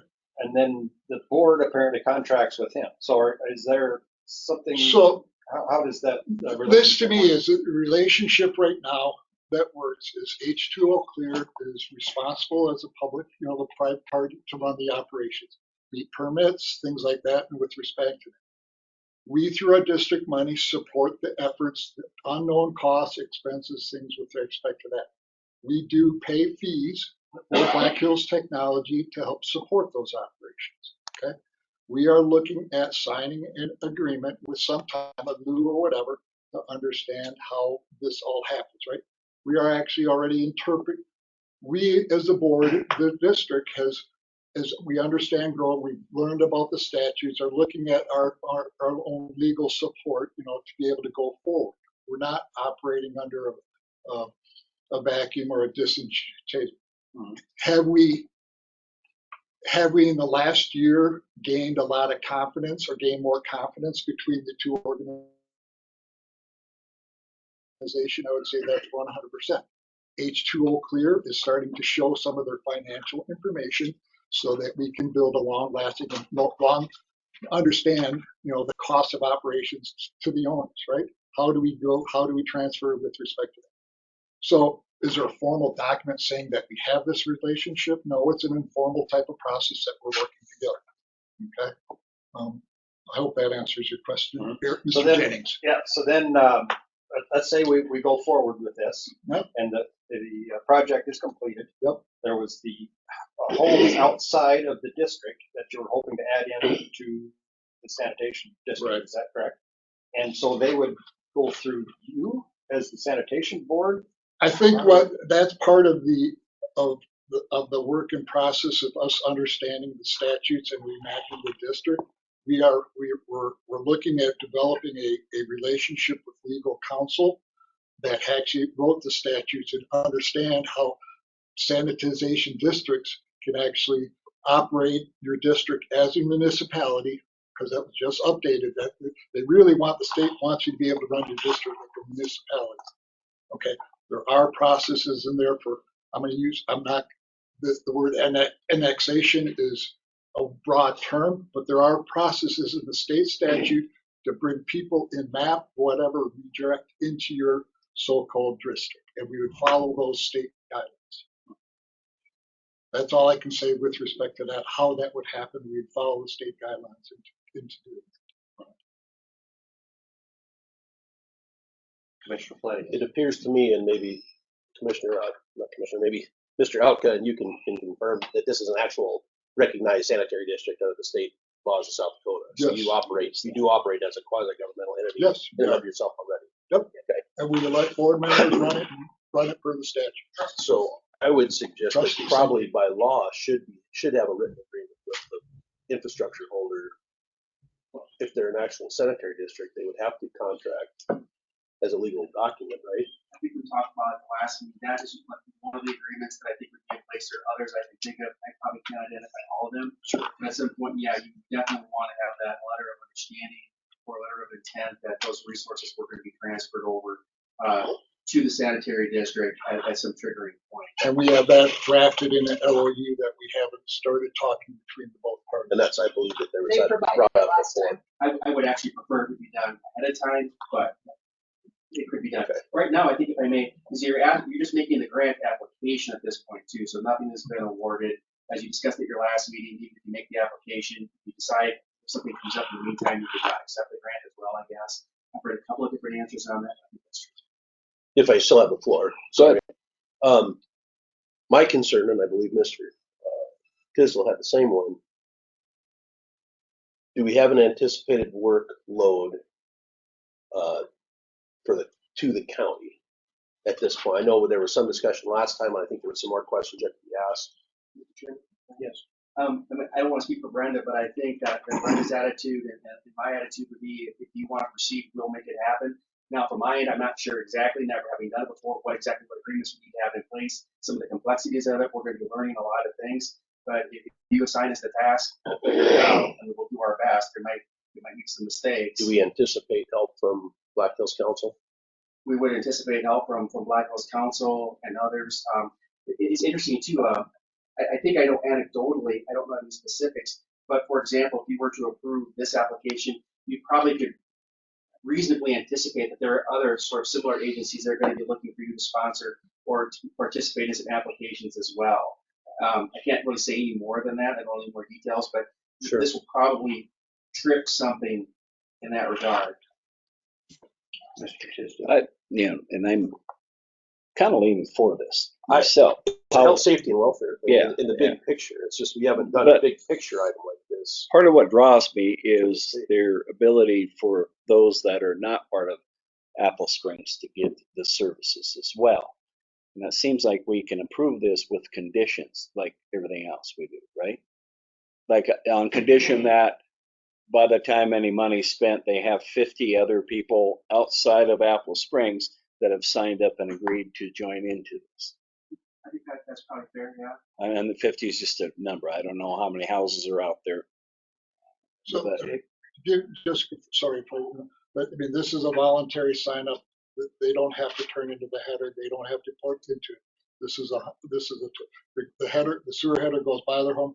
It's voluntary. They don't even have to hook up to it. Well, yeah, I understand that, but for my comfort level, right now it's working well for your district, which is all part of Apple Springs.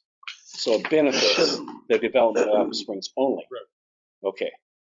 I want the rest of the area to be able to benefit, That's what we're doing. and that's why I would like to put pressure on you guys wanting the grant, that you go out and talk to the rest of the community and get them to sign up for it. And what number that is, I don't know. But just to clarify, so I think the sanitary district could make the application on its own. You're asking the county to do it.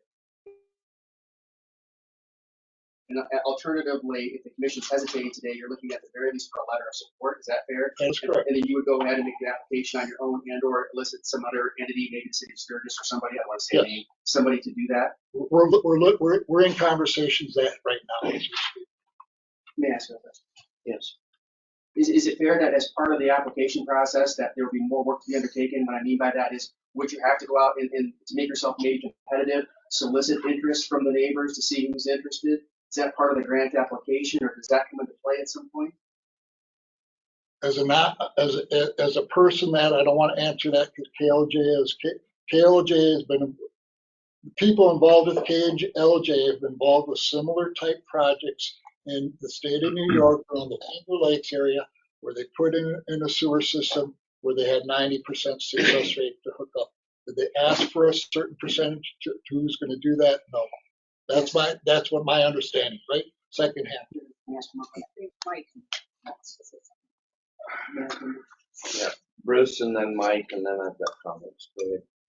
If I may, so if 0 people outside of the district are interested, I'm just making that assumption for purposes of the question. What work will be done? What type of work will be done, if any, for the sanitary district?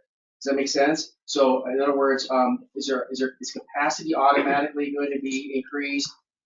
Is it gonna, I think I heard something about changing the system to reduce methane gas, but it sounds to me like there are going to be improvements that are made regardless if anybody outside the district signs up. And I'm not, for my purposes, I'm not clear what that would be. Is that a fair question? Okay. So as I understand it, there would be improvements to the treatment system to increase capacity, install solar energy to reduce carbon footprint. Technology is there to reduce the generation of methane gas that is every city municipality is dealing with. I know that, working with the city of Kansas City, there is an issue out there. Okay, so we're trying to minimize that with respect to that. We would, so that would be one part of the project. The other project, the next thing would be, to be honest, expansion into the I'm going to call it the outside Apple Springs district header, so they can provide that access. Okay. I appreciate that. May I ask more? Yep. And so to that extent, that work you described is going to get done without knowing how many other people are interested and how much work, what the cost of that underlying work is going to be. How do you budget the? It's up to $20 million. Right. I mean, I think that's kind of this idea that it's automatically going to be $20 million. It doesn't necessarily have to be. Right. But how do you spend that money on basic improvements without knowing how many other people are going to be interested to sort of set aside money to accommodate that? Is that fair? I think with respect to it, based on the map that we generated, that's, that was part of that presentation. Engineering firm KLJ has provided preliminary estimates. Understand that $20 million. Haven't seen the Bailey a line item breakdown, but I'm understanding that's a good fall thing. During this process, we're going to have to go through the engineering phases, to be honest, and approval to execute this. This is a preliminary number, right? We will have to stay under, though, this grant $1 million number, okay?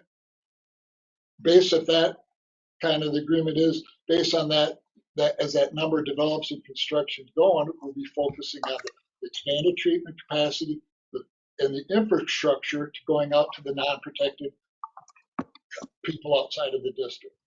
Yeah, adding headers in Apple Springs is really the last priority, right? I mean, we will get benefit of the things, but that's the thing, right? Water headers? Sewer headers, the main infrastructure, right? I'm sorry. The modular units? Well, the underground piping, the headers, the plant or the module units would be a proven technology we would expand on using, and investing that in American, manufactured companies. Okay, Mr. Short?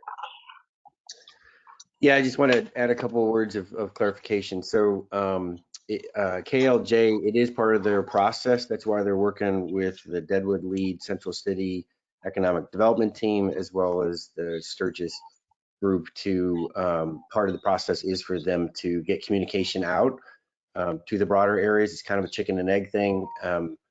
I think we discussed in the last meeting as to do that first or to do that as part of the process, as I think was discussed. The other thing I wanted to just clarify, too much technology is going off at the same time. The other thing I wanted to clarify is the system that KLJ is proposing, yes, would expand to allow to cover the canyon, but it also is it basically would produce carbon credits. It'd be the first one in South Dakota, basically using seaweed. So even our current plant today releases some methane.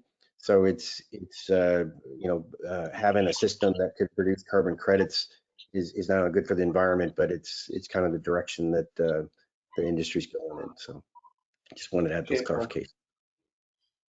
I'll just, I'm still very reluctant to be the sponsor of this. My reasons are I don't want to see the added workload that will go to Brendan Bruce and the auditor's office.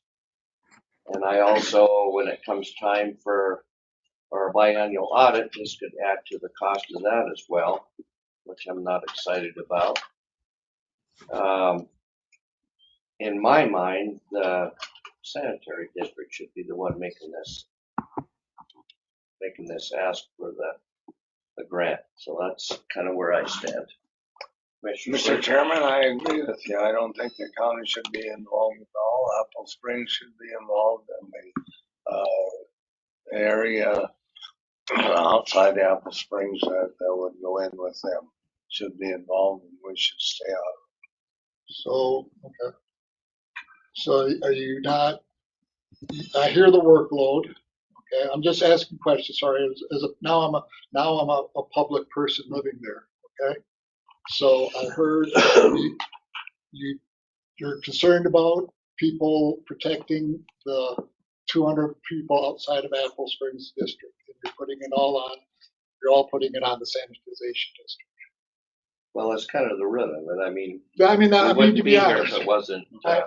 yeah. So so okay. I think it's a great project, and it's an opportunity, but I don't know that Lawrence County spearheading it is the correct way.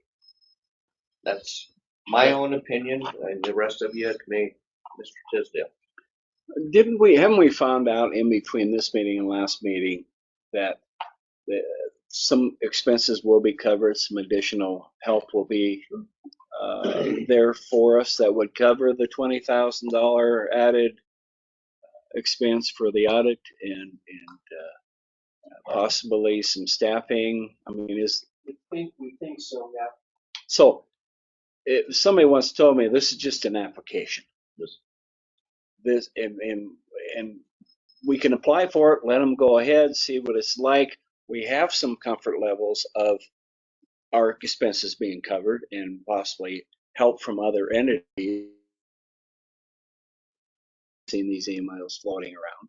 So let's just see if there's any interest, and then we can make the big decision. I mean, we are writing in the process of LOUs to help share that cost with respect to the grant and understanding. We are looking at that to understand that documentation, that money that we're spending. The goal is to have the grant pay for that. That's the objective with respect to all that work. Okay, that would be part of the budget. Okay, well, anyone wants to entertain a motion, then I can't do that. I will make a motion for the county to be the applicant for the EPA Community Change Grant based on the health, safety, and welfare of the citizens of Lawrence County, and more specifically those in Boulder Canyon. I'll second that. Okay, we have a motion and a second. Is there further discussion? So Mr. Chair, Go ahead. I'm still kind of on the fence about this. I could lend some support to it.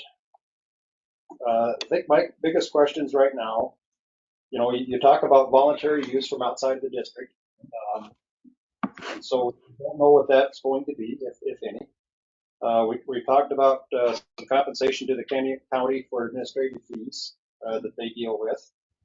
And then I would need to see a formal LOU or LOI that the district is going to at some point take over the system and a formal agreement. So I think that I could maybe support the motion now, but when it comes time to, it's the make or break of do we pull out or do we proceed, I would need to see those three things. So my concern is I don't want to lead the district on and have you go down this road and all of a sudden that road is a dead end and have to start all over. So I just want you to know that's what my expectations would be. So Just to clarify, can you repeat those three things, please? I apologize. My pencil broke. The amount that you would have from the homeowners that are outside of the district now that you're trying to include, how much compensation would be provided to the county to cover the costs of administration, and then a formal letter, LOI or LOU, or maybe just a formal agreement that the sanitation district is going to take over the entire system. Thank you. Any further discussion from the board? Okay, we have a motion and a second for approval of the county being the applicant. And so all those in favor of the motion will say aye, but I'll have Brenda do a roll call, please. Aye. Tisdale, I, Sleep, No. Jennings. Aye. Newton. No. 3-2. All right, so it passes. I don't know if Mike heard that. Mike, it passed at a 3-2 vote, just so you know. Thank you. All right, Thank you for your time, Record. I know you're Okay. next very item. busy. Thank you all. Thank you. And we'll finish yours after this next one, Amber. Yeah. You're right. That's right. All right, we'll go to 9:45 a.m. Board discussion action, fuels management and community fire assistance program. I think Paul and Rob are here to discuss that with you. It's time, if you want to upgrade, update the grant application, like Rob can probably address that. He has provided some background information about historically what the program has done. That would be the first step. All right, Rob, you have the floor, sir. Okay, I provided Bruce with this one page. Which one do you want, the summary or have it on the board? This is the summary. So we've been doing Firewise in the county. I think we started in 1998. The current agreement is expired in August. The BLM generally does a 5-year agreement. And the new agreement would be again 5 years. The existing funding that's in that agreement right now, $169,139 would be rolled into the new agreement. The in-kind match is provided by the landowner paying for their share of the cost share treatments. So there's no cost to the county there. There's no cost to the county for any of this. Basically, it's all the BLM grant provides funding for the administration and cost share program to help folks reduce their risk from fire. The other is below that's just statistics of the existing program, kind of how many acres have been treated, number of structures protected, just kind of the overview of the program. Cost per acre is pretty reasonable at $426. That's an average. The assessments that we do in the county, we just go out and look at assessments, and we have a form, 502 form that's in the county's community wildfire protection plan. And that form helps us assess structures for their risk from wildland fire. That's one of the things that the BLM agreement would like to see is more assessments so you can identify where the risk is and then focus on those areas to mitigate those risks. Yes. Rob, is it true that, so you kind of do sort of the I'll call it the day-to-day work, and then Paul's sort of the supervisor of it, is that fair? Just for the new commissioners that don't maybe understand what the structure of it is. Is it also true that, you're going to discuss this in a minute, but our public safety and services project, if the commission goes ahead and does work on that, would we qualify for the same grant? Yes. Yeah. Okay. Cost share? Which is 50% of $1,000 an acre. So you can get $500 an acre cost share. And if you agree to maintain that for 10 years, they'll increase it to 60%. So you could get up to $600 an acre. And the BLM, Travis Lipp said that the county would qualify to use their own programs. Brush hog, no, this is also. So what we're doing right now is looking to approve submitting for the new grant. That's correct. So it is. Is there any other? Authorize appropriate signatures, I think Paul or whoever, chairman. I will make that motion. Please. I'll second. Okay, we have a motion and a second for approval. What do you point at? It should be the chairman that signs. All those in favor of the motion, say aye. Aye. Opposed? Motion carried. Want me to review a little bit about the jail audit? So I was at the last commissioner meeting. You guys approved that plan or the assessment to be done. Yeah, I think so, recently. So anyway, I went out and did the field work. I have not written the document yet. I'll have that done before your next meeting. But just an overview is everywhere there's conifer, ponderosa pine on that lot, it's overstocked. It's way too thick, and it does present a hazard. There's a fair amount of deciduous hardwoods to the north down in those draws, which doesn't but the conifers are obviously overstocked. That area burned in the 1959 fire, and it was reseeded with seeds that weren't from the Black Hills, and so the trees aren't the normal trees you see in the Black Hills. So they're short, and stumpy, and thick. Not really a ponderosa pine. Well, they are, but they're just not ours. Okay.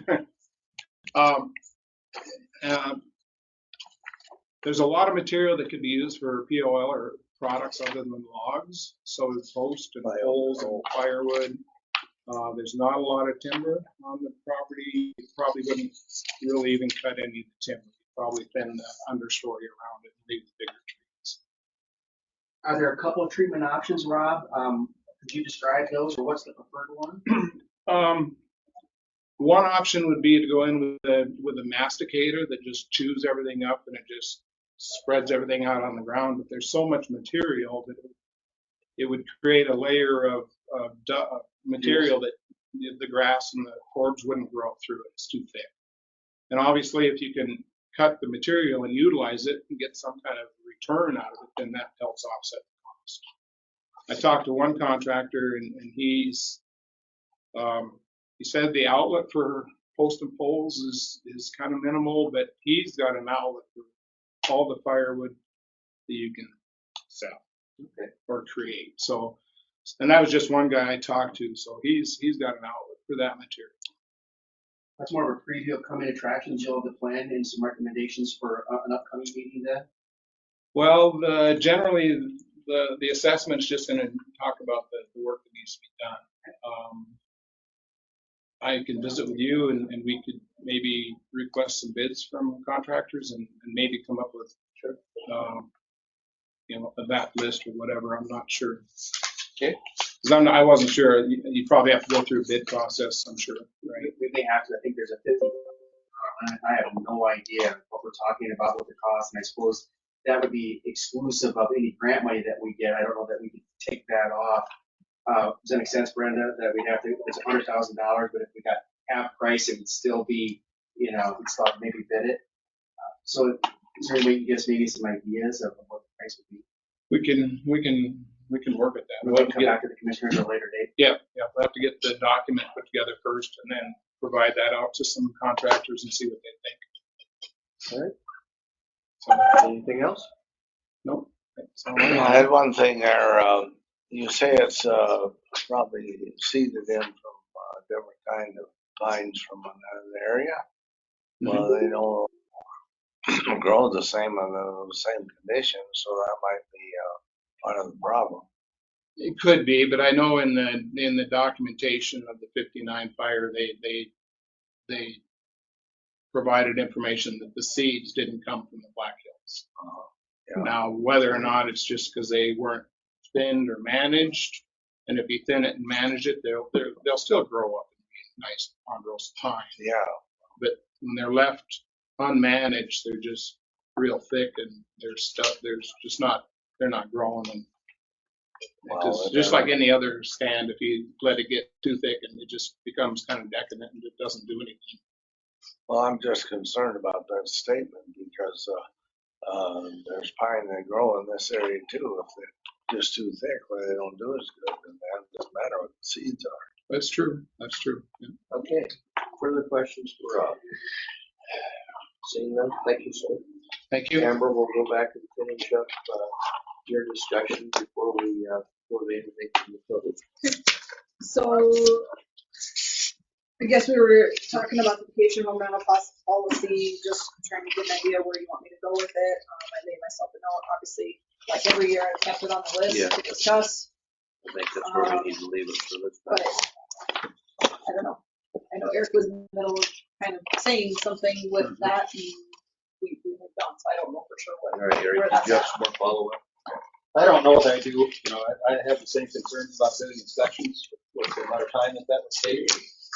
Concerned about grandfather those other ones in, but I'm also concerned about the zoning aspect of it. That I really don't think that I guess I do think that these are commercial properties, so we'll have to address that through state statute somehow. And I can tell you,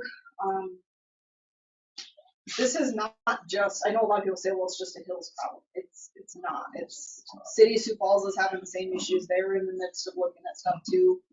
I do know, I can tell you that in October, for the South Dakota Planning Association, it is the general session topic. So maybe I'll have some ideas from that. I do know that they're already talking about bringing, you know, state level, different cities, counties, and everybody kind of doing, everybody bring what you know and what you have and let's look at it, sort of a situation. So they're not really sure how they're going to do it yet, but I can tell you that it's a topic across the state. It's not just here. Let's let other people make mistakes before we dive in. Well, and I've kind of been, you know, like Pennington County has already made a couple of adjustments to theirs, and they've had theirs about 5 years or so, maybe even longer than that. Now I think it was before COVID. So maybe we kind of see how that's going. City of Deadwood, you know, they're obviously dealing with their stuff right now. City of Sioux Falls is in the process of adopting something, so I'm curious to see how, you know, the discussions they have. So I'll just leave it on the list for now. I mean, I'm always watching it. It's not like it never goes away. So we can make P&Z full time, make them all CUPs. That'd be fun to go through.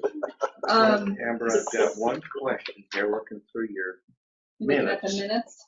Planning and zoning board members request new chair. What's that all about? We'll get there. I'm not done with my first list yet.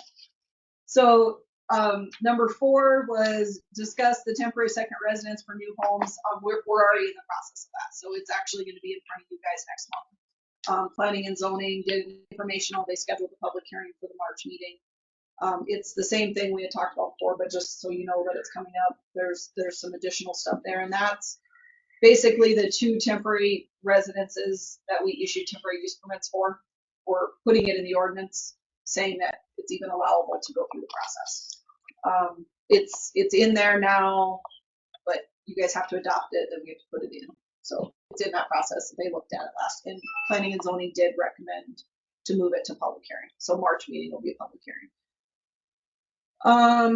The CUPs to a board of adjustment. So this has come up the last couple of years. This is nothing new. It's just still on the list. Many places across the state already do conditional use permits out as a board of adjustment versus a county commission. You guys act as a county commission.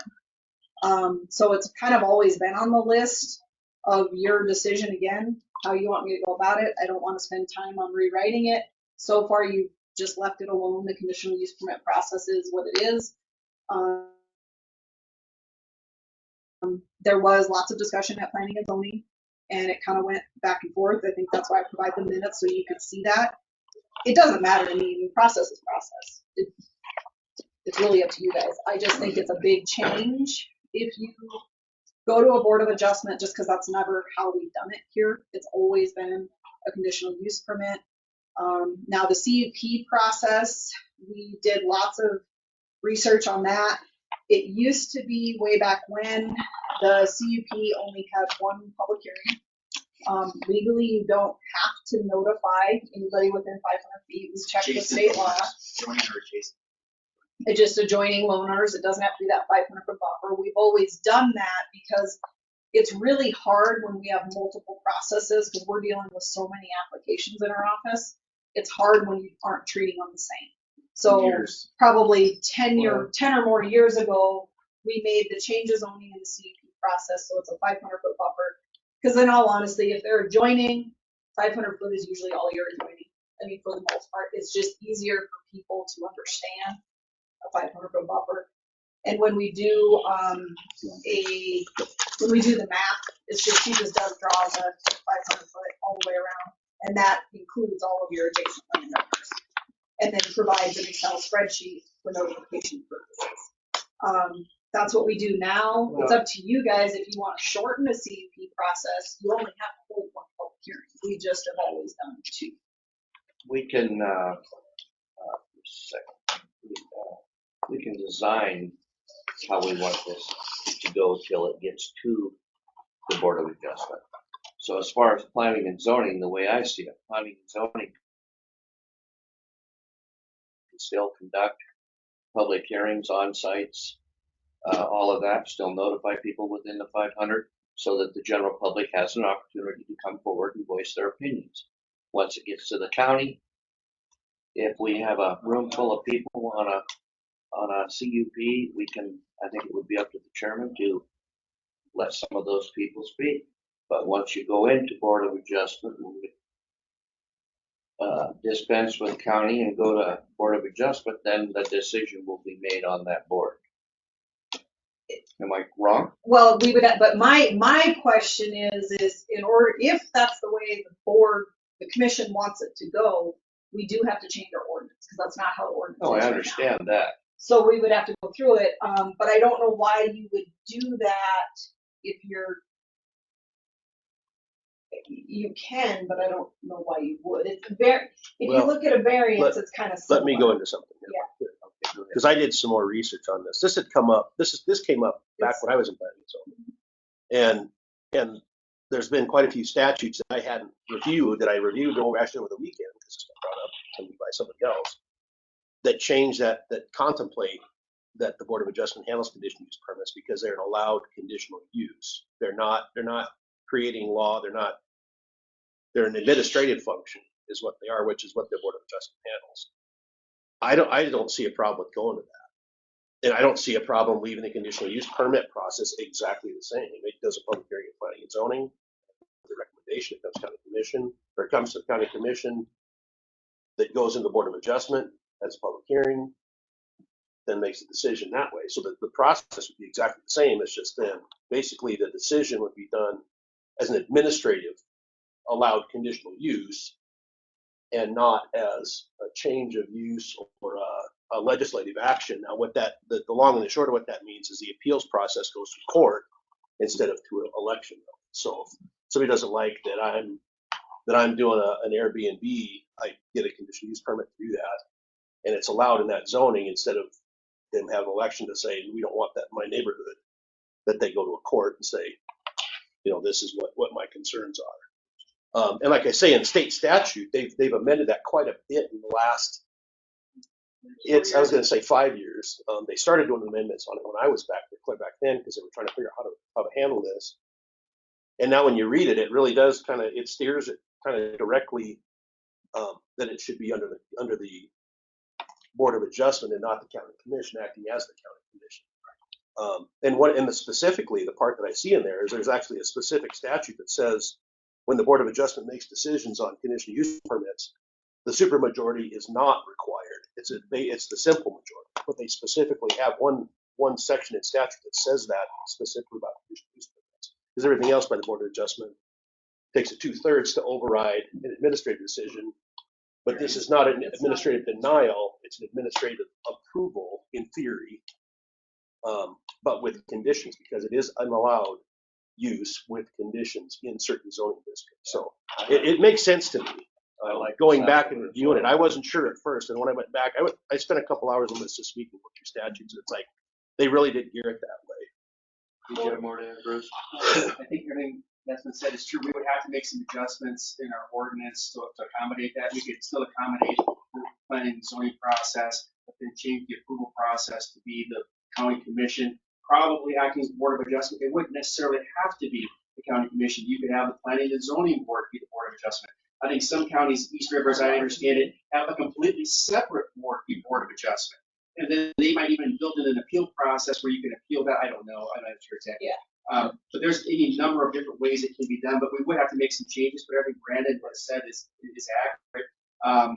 I can summarize some of them, but there are some differences if the decision is made by the Board of Adjustment versus the county commission.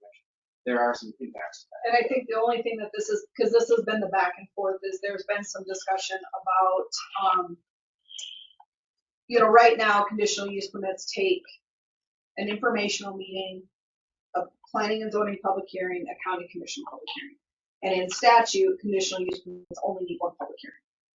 But we can still keep it the way we have it. You can still do it. And I think it's important. I think we should. And Eric, do you want to? Because I think it's important to leave that element in, and I think it's important for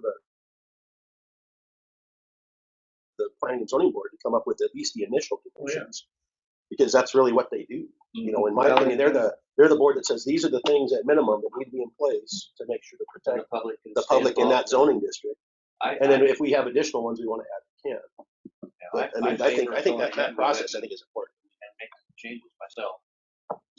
So my concern has been that some of these conditional use permits that don't really have any opposition and very few proponents, it's a very long system that they have to go through with 2 sets of certified letters that need to go out, multiple or couple of informational meetings or public hearings, I should say.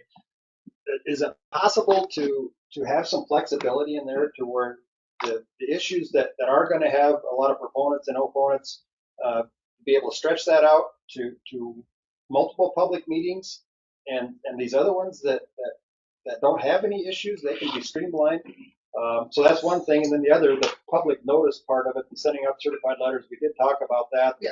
I don't see any reason to send out 2 sets. It seems to me that the first set goes out, the adjacent landowners are within 500 feet have been notified that this is an application and that they have the responsibility to follow it through without a second notice. No, it should save some time and funds as well, Brandon. But if I can address, actually, I'll address both of those kind of at the same time. First thing is you got to treat everybody the same. You know, so if I'm applying for a bed and breakfast, you're applying for a bed and breakfast just because you live out in the middle of nowhere and nobody cares. And where I live is in a subdivision and everybody's up in arms. We're in basically the same condition. Why should be treated exactly the same as you should. The other thing is once a conditional use permit is approved, it's a commercial business. Almost across the board, every single one is going to be a business. So you've, by operation, increased the use and, in theory, value of your property or operation. Isn't that worth a little more time and effort to go through all the hoops and the things to do that? If it's not, you probably shouldn't be applying for a conditional use permit. I mean, I could see 1 certified letter. I don't have a problem with 2. Because like I say, at the end of the day, if it's approved, and in theory, with enough conditions, generally they are, you know, there is a risk there, but there's also a pretty good reward at the end of the day, normally with a permit if it's approved. So, you know. Yeah, and the back and forth that we had gone with, two things comes out of it. One, if you are only going to do 1, you have to do it as part of the public hearing. And I believe it has to be the public hearing in front of county commission. So keep that in mind as county commission. You've been to the planning and zoning meetings. Normally, you get the most of the people at the planning and zoning meetings. Sometimes by the time they get through P&Z, they've got their questions answered. You know, a lot of them do. You don't see as many people at the county commission level usually. But we can structure it. I think it stays just the same, but it goes to we adjourn as the commission. No, I'm just talking She's just talking about the notification. mail Right now, we have notifications. notification for planning and zoning and county commission. Yeah, well, I say leave it the same. Still have 2. I agree with that too. It's a pain, it's expensive. We've done it for clients and it's a headache, but yeah, I agree with, what's your name? Yeah, I get it. I almost said that. We get all the action at P&Z. The commissioners get the benefit of finding out that they finally have to leak out what's really happening, and you get that information out of them on a public hearing. But most of the residents come to P&Z. So then the question that had come up, and this is where I was kind of going with notifications, and we talked about this quite extensively, is I think what I would like to look at, if you guys are comfortable with it, is we would change our fee schedule. You have your normal $300 application fee, $400, whatever, you know, depending on what application it is. And right now we have wording in there that says, and you will be responsible for any of the notices. It's becoming a pain because people don't send them right, then we have to start over, and we don't do this and we don't do that, and there's all sorts of things. With the new process of how we've learned just this year, we didn't even know this was an option, but we've learned this year. We can now set up an online account that we can do everything from here. We don't have to go over to the post office. We don't have to fill out, it's all computerized now. You can put all the addresses in, you can download the Excel spreadsheet that we're already creating, and it automatically does it all for you. through the USPS, and then we would get a bill. So each applicant, whatever it is, we would be sending out the notices. So one, we make sure they get done correctly. Two, we make sure that if somebody doesn't pick up their letter or whatever, we have that direct communication. And then we would have to figure out how that works with our postal system. It sounds like we set up an online, but I need to see how it would work with the auditor's office. And You'd break out an account for the mail. I think we would almost just use the credit card, probably pay for it each time. And then we could staple a receipt to the voucher saying, hey, we paid this. And then it would be a reimbursement back from the applicant. We would say, this is what it cost us to send your mailings. You now owe us whatever that mailing was. We've had cases where they've come in for their public hearing and they haven't sent out notices properly. We have to cancel the public hearing. Oh, Yeah. When I wasn't working for the county anymore, I went through one and actually got an incomplete list. Yeah. And we did a public hearing and then had to go back because it was discovered that the list was not complete and had to do it again. Yep. So it's on the county. It happens. Yeah.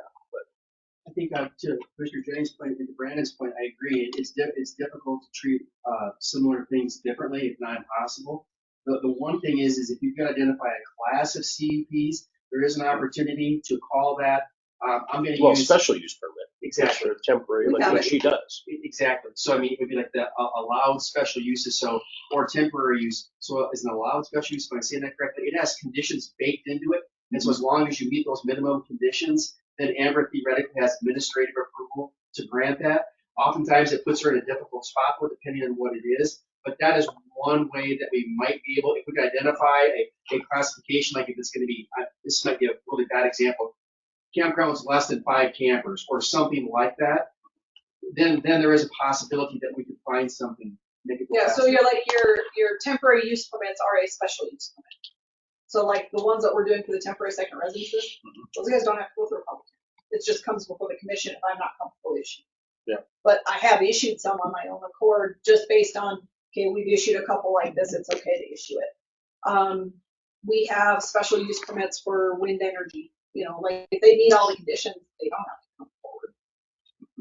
I don't think there's that many conditional use permits that I feel, we'll put it this way. The only CUPs that people complain about is because they don't feel like they should have to go through the process because they have ag ground. That's the only time I ever hear a complaint. Ground, or you have a large piece of ground. Yeah, that's really the only time I hear the complaint is, well, I own 300 acres and I'm doing it in the middle. Why does it really matter? Well, if you are doing it in the middle, you don't have to notify anybody, but you still have to hold it up here. All right. I mean, that's really how it works. I personally would like to So go work forward on with this. What do the rest of them feel? I work think it has on merit. Board of Adjustment. That's what I'm hearing. Well, I do. Like I say, when you look at statute closer, that's what it contemplates is for all that stuff to be run that way. But I like our process, so I don't want our process to change. I don't think we have. Except it would be down here in front of the Board of Adjustment. It could drag some stuff out a long time. Okay. There's another point of view too, although I think that a lot of planners would agree that our process still is legally sufficient. As Amber pointed out, most people have probably gone away from it. There's probably maybe a handful, I don't know how many that still have it. But there's an argument to be made that whether we know it or not, that you, when you approve CUPs, you might not convene as Board of Adjustment, but you're actually acting as Board of Adjustment. There's that argument to be made. I would argue that statute gives you the discretion to elect to do one of those 3 things as commissioners or as Board of Adjustment, but there's an argument to be made that you're already doing that. So this probably is a really good idea, not just because everybody else is doing it, but to move towards the idea of having a Board of Adjustment for CUPs. Okay, so I will work on that. I probably, if you guys are comfortable with it, because we've done it this way for a long time, I will work on it when I have time. Right now, we need to get through the subdivision ordinance. I just have too much there. So it'll stay on the list for 2024. I would say most of these, I usually don't work much on change of policy procedure stuff until the winter time. So I usually wait through the summer and work on it like in October, September to get through to the end of the year. I kind of started working on it, but this will help clarified process, because that's what I was going back and forth on how you Yeah, want I to don't go want about to wait it. a So year to do it. I would like to see some. it probably won't be in the next 2 months, but I can do it. I mean, I'm working on it. I just don't think I'll have it in format that you guys would be able to All right. make a decision. What else? Let me ask a question before we go on. Go ahead. You get a group that we approve something at Board of Adjustment. Who gets sued? Board of Adjustment or the individual? Well, typically you name the board, you name the board of adjustment. They might name individuals as well. I've seen it both ways. You know, Rick Tisdale, Brandon Flanagan, et cetera, acting like as it's the the Lawrence first time you County get a- Board of Adjustment. It's fun the first time you get a phone call from the sheriff's department because they got to serve you the papers. Okay. Yeah, understand. I've had that. That might might happen happen. right I mean, now, as a today. commissioner, But yeah. you get a group with money, they could drag that project out through the Supreme Court. Absolutely. But they can do And that we've right got now. to defend that? Well, essentially, if you don't, yeah, you'll get a default against you, and But yeah, they can do that right now. yeah, yeah, that's true. And you very well could get served with something any day now on another matter. Right. And so I think they'll probably try to serve the chairman, Okay. not every one of you. But on occasion they do. They do. Yeah, and you Well, might it will individually. happen. Let's move on. Could be. Okay, so the next one is just to give you, I guess we had kind of already talked about the future land use map. We had our first meeting, we're going through the process, we have clarification on the process. I don't think we'll have anything till April, really. It's just the way it's going. I mean, we have some stuff going in the background, but I don't think we have anything else. Is there, I don't know, do you have anything to add to that? That's pretty much where we're at from the last meeting. So I think with the end of this, I will update the 2024 proposed ordinance changes. Then the subdivision regs will come off because we're kind of started down that process. We will keep the vacation home policy on there. We'll add the change process to the Board of Adjustment. Change fee, I'm not sure, but the way we send out notifications, I guess we would just need to change that in the ordinances. And then the future land use map would stay on there. And then the future land use map will tie into number 2, which is the administrative change of zoning. So as when we were going through the whole process of the future land use map and whatnot, I think there were some sub areas that we looked at and identified saying, well, this would make sense for a future administrative change of zoning because either it's not being used the way that it shows on the map, or there's maybe some areas of some residential that should be there or something else. So we're kind of, but I don't want to go straight to that without having the future land use map because we're kind of doing, we're kind of showing those areas by going through the future land use map. So I think we need to finish that before we step to number 2. So it's just in a different order. But the last time we updated our zoning map was 2018. So we're long past time to do it, but it just made sense since we started the other process to I it. think the last time administrative zoning changes occurred was in 2000. Was it 5? Yep. Yep. Yep. So it's been some time. On the board. We have a lot going on. Overall, the office is busy. It's nonstop. So, Been that way for a while. yeah, it's just nonstop. So we will do these as we can, but first step. Once we get through the subdivision stuff, it's a little easier to deal with the pieces than it is to do the whole thing. Yeah, I'll bring that up. I want to know this sheriff thing. Oh, I don't know. They've been complaining about Actually, these chairs. since you left, TJ's been very good there. He's been speaking more, and he made the motion. He made the motion. And I that agree I'm with him. supposed to tell you guys to buy the chairs. What's So, wrong with these? They don't like them. You can't adjust them. You I don't spin know. them. These chairs. Yeah, you spin them. So I'm For a just long doing time. as You I can was put a told. cushion on They them made a too. motion, so it made the minutes. Well, These chairs here, where's that name? Mm-hmm. So there you go. I don't have anything budgeted unless we're out of GGB. God, we haven't asked for anything for 10 years probably. You think, get something. Eric was all for it too. I don't remember voting in favor of that. I'm not so sure we shouldn't offer TJ a folding chair next time. Yeah, There you go. yeah, if he's the one There you throwing go. the stink, yes. Got your new chair, TJ. It's him and Mr. Whalen. Well, they kind of fight over Richard's chair. Richard, you must be the shortest one. So they always fight over that chair. I don't move mine. So, Yep. It moves Okay, around a lot. going We're on. not here. We have a letter before us Oh, here that wants my signature. It's the bonus item referenced earlier, Yeah, Galena Fuels Project. Oh. I did, if I may, Mr. Chairman, I did present it. I cast it out into the internet to see if the Natural Resources Committee had any particular heartburn with it. And I didn't receive any sort of objection or any need to hold a meeting it's to up to discuss this it. board. We'd need a motion to allow me to sign So move. Second. it. Okay, we have a motion and a second to allow my signature. Any further discussion? Seeing none, all those in favor of the motion will say aye. Okay. Opposed? Motion carried. There you go. I think that's our agenda. We're to the public comment period. And I see we have people online. If anyone online would like to speak at this time, please tell us who you are and your address, and you would have 3 minutes to present us with your thoughts. Is there anyone online that would like to speak at this time? This is Braithwaite. Hi, good morning. Nicole Braithwaite, 3135 American Eagle Road in Spearfish.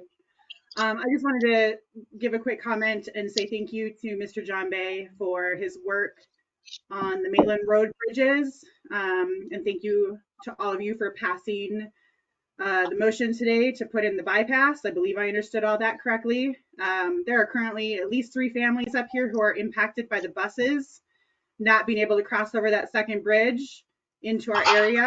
So we have 3 sets of parents that are having to take off work, coordinate schedules to try to go down and get kids from the bus drop off at the Eagle Ridge entryway because it's too far for the kids to walk the rest of the way down Maitland or up into the hills. So it is negatively impacting families and schedules and work and leave and vacation and things like that. So I know at one point in time, Maitland Road was supposed to have been paved all the way down to Eagle Ridge.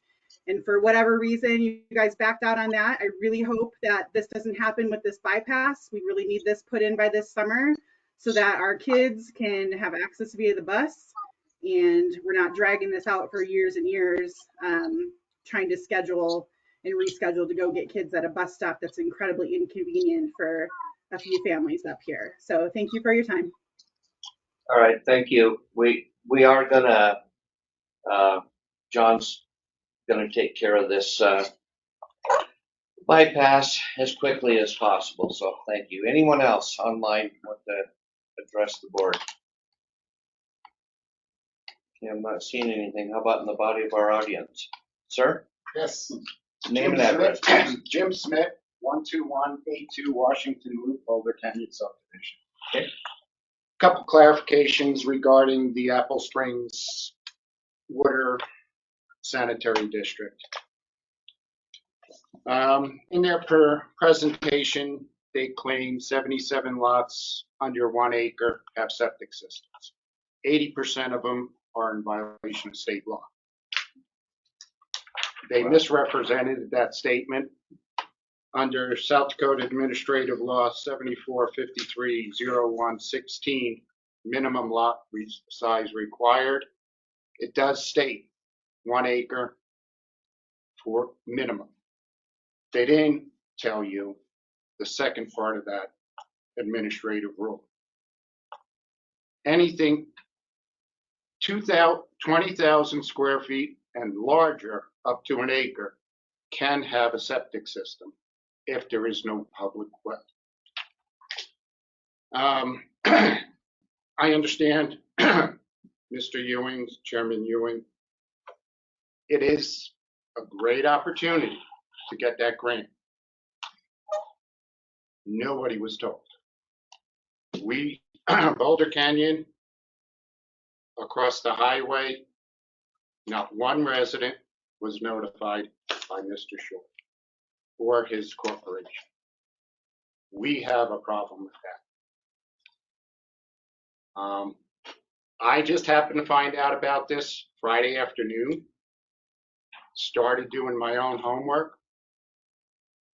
Made some phone calls.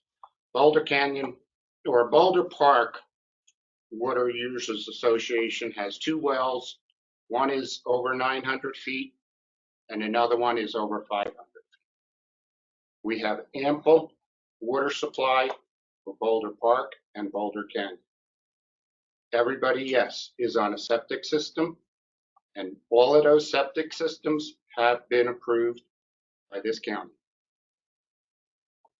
And I just want to say, probably everybody that walked out wanted to be heard, but when you passed without hearing anything, and I understand that's the rule, It wasn't a public hearing. I understand that, but nobody knew about it. All your public hearings, nobody knew about it. Mr. Short notified nobody. In his talking points, bottom line, early public support has been positive. Nobody knew about it. So I just wanted to make the clarification. I understand. Thank you. I mean, I I appreciate what you guys do. It's not an easy job. We had a vote sitting here that we needed to take care of. I understand that. So And like I said, apologize. it is a great opportunity for them to do that, but I think public perception wise, he could have went this a different way. May I ask a question? Well, that's up to Mr. Short to tell you folks about that, not us. It's not up on, trust me, I'm a public official. I absolutely know it's not your responsibility. It's Mr. Short. Would there be people in your subdivision take advantage of this? No. Hookup? No? I can't talk for everybody, but the few people, probably third of the subdivision, they said no. No I talked interest. to Mr. Blumhart yesterday and he was not in favor of it either. Huh. Okay. He's in your subdivision, Yes, correct? Yeah. Glenn called me. Yeah. Right after he spoke. Okay. But I just wanted the voice heard. I understand your vote went down, what it did.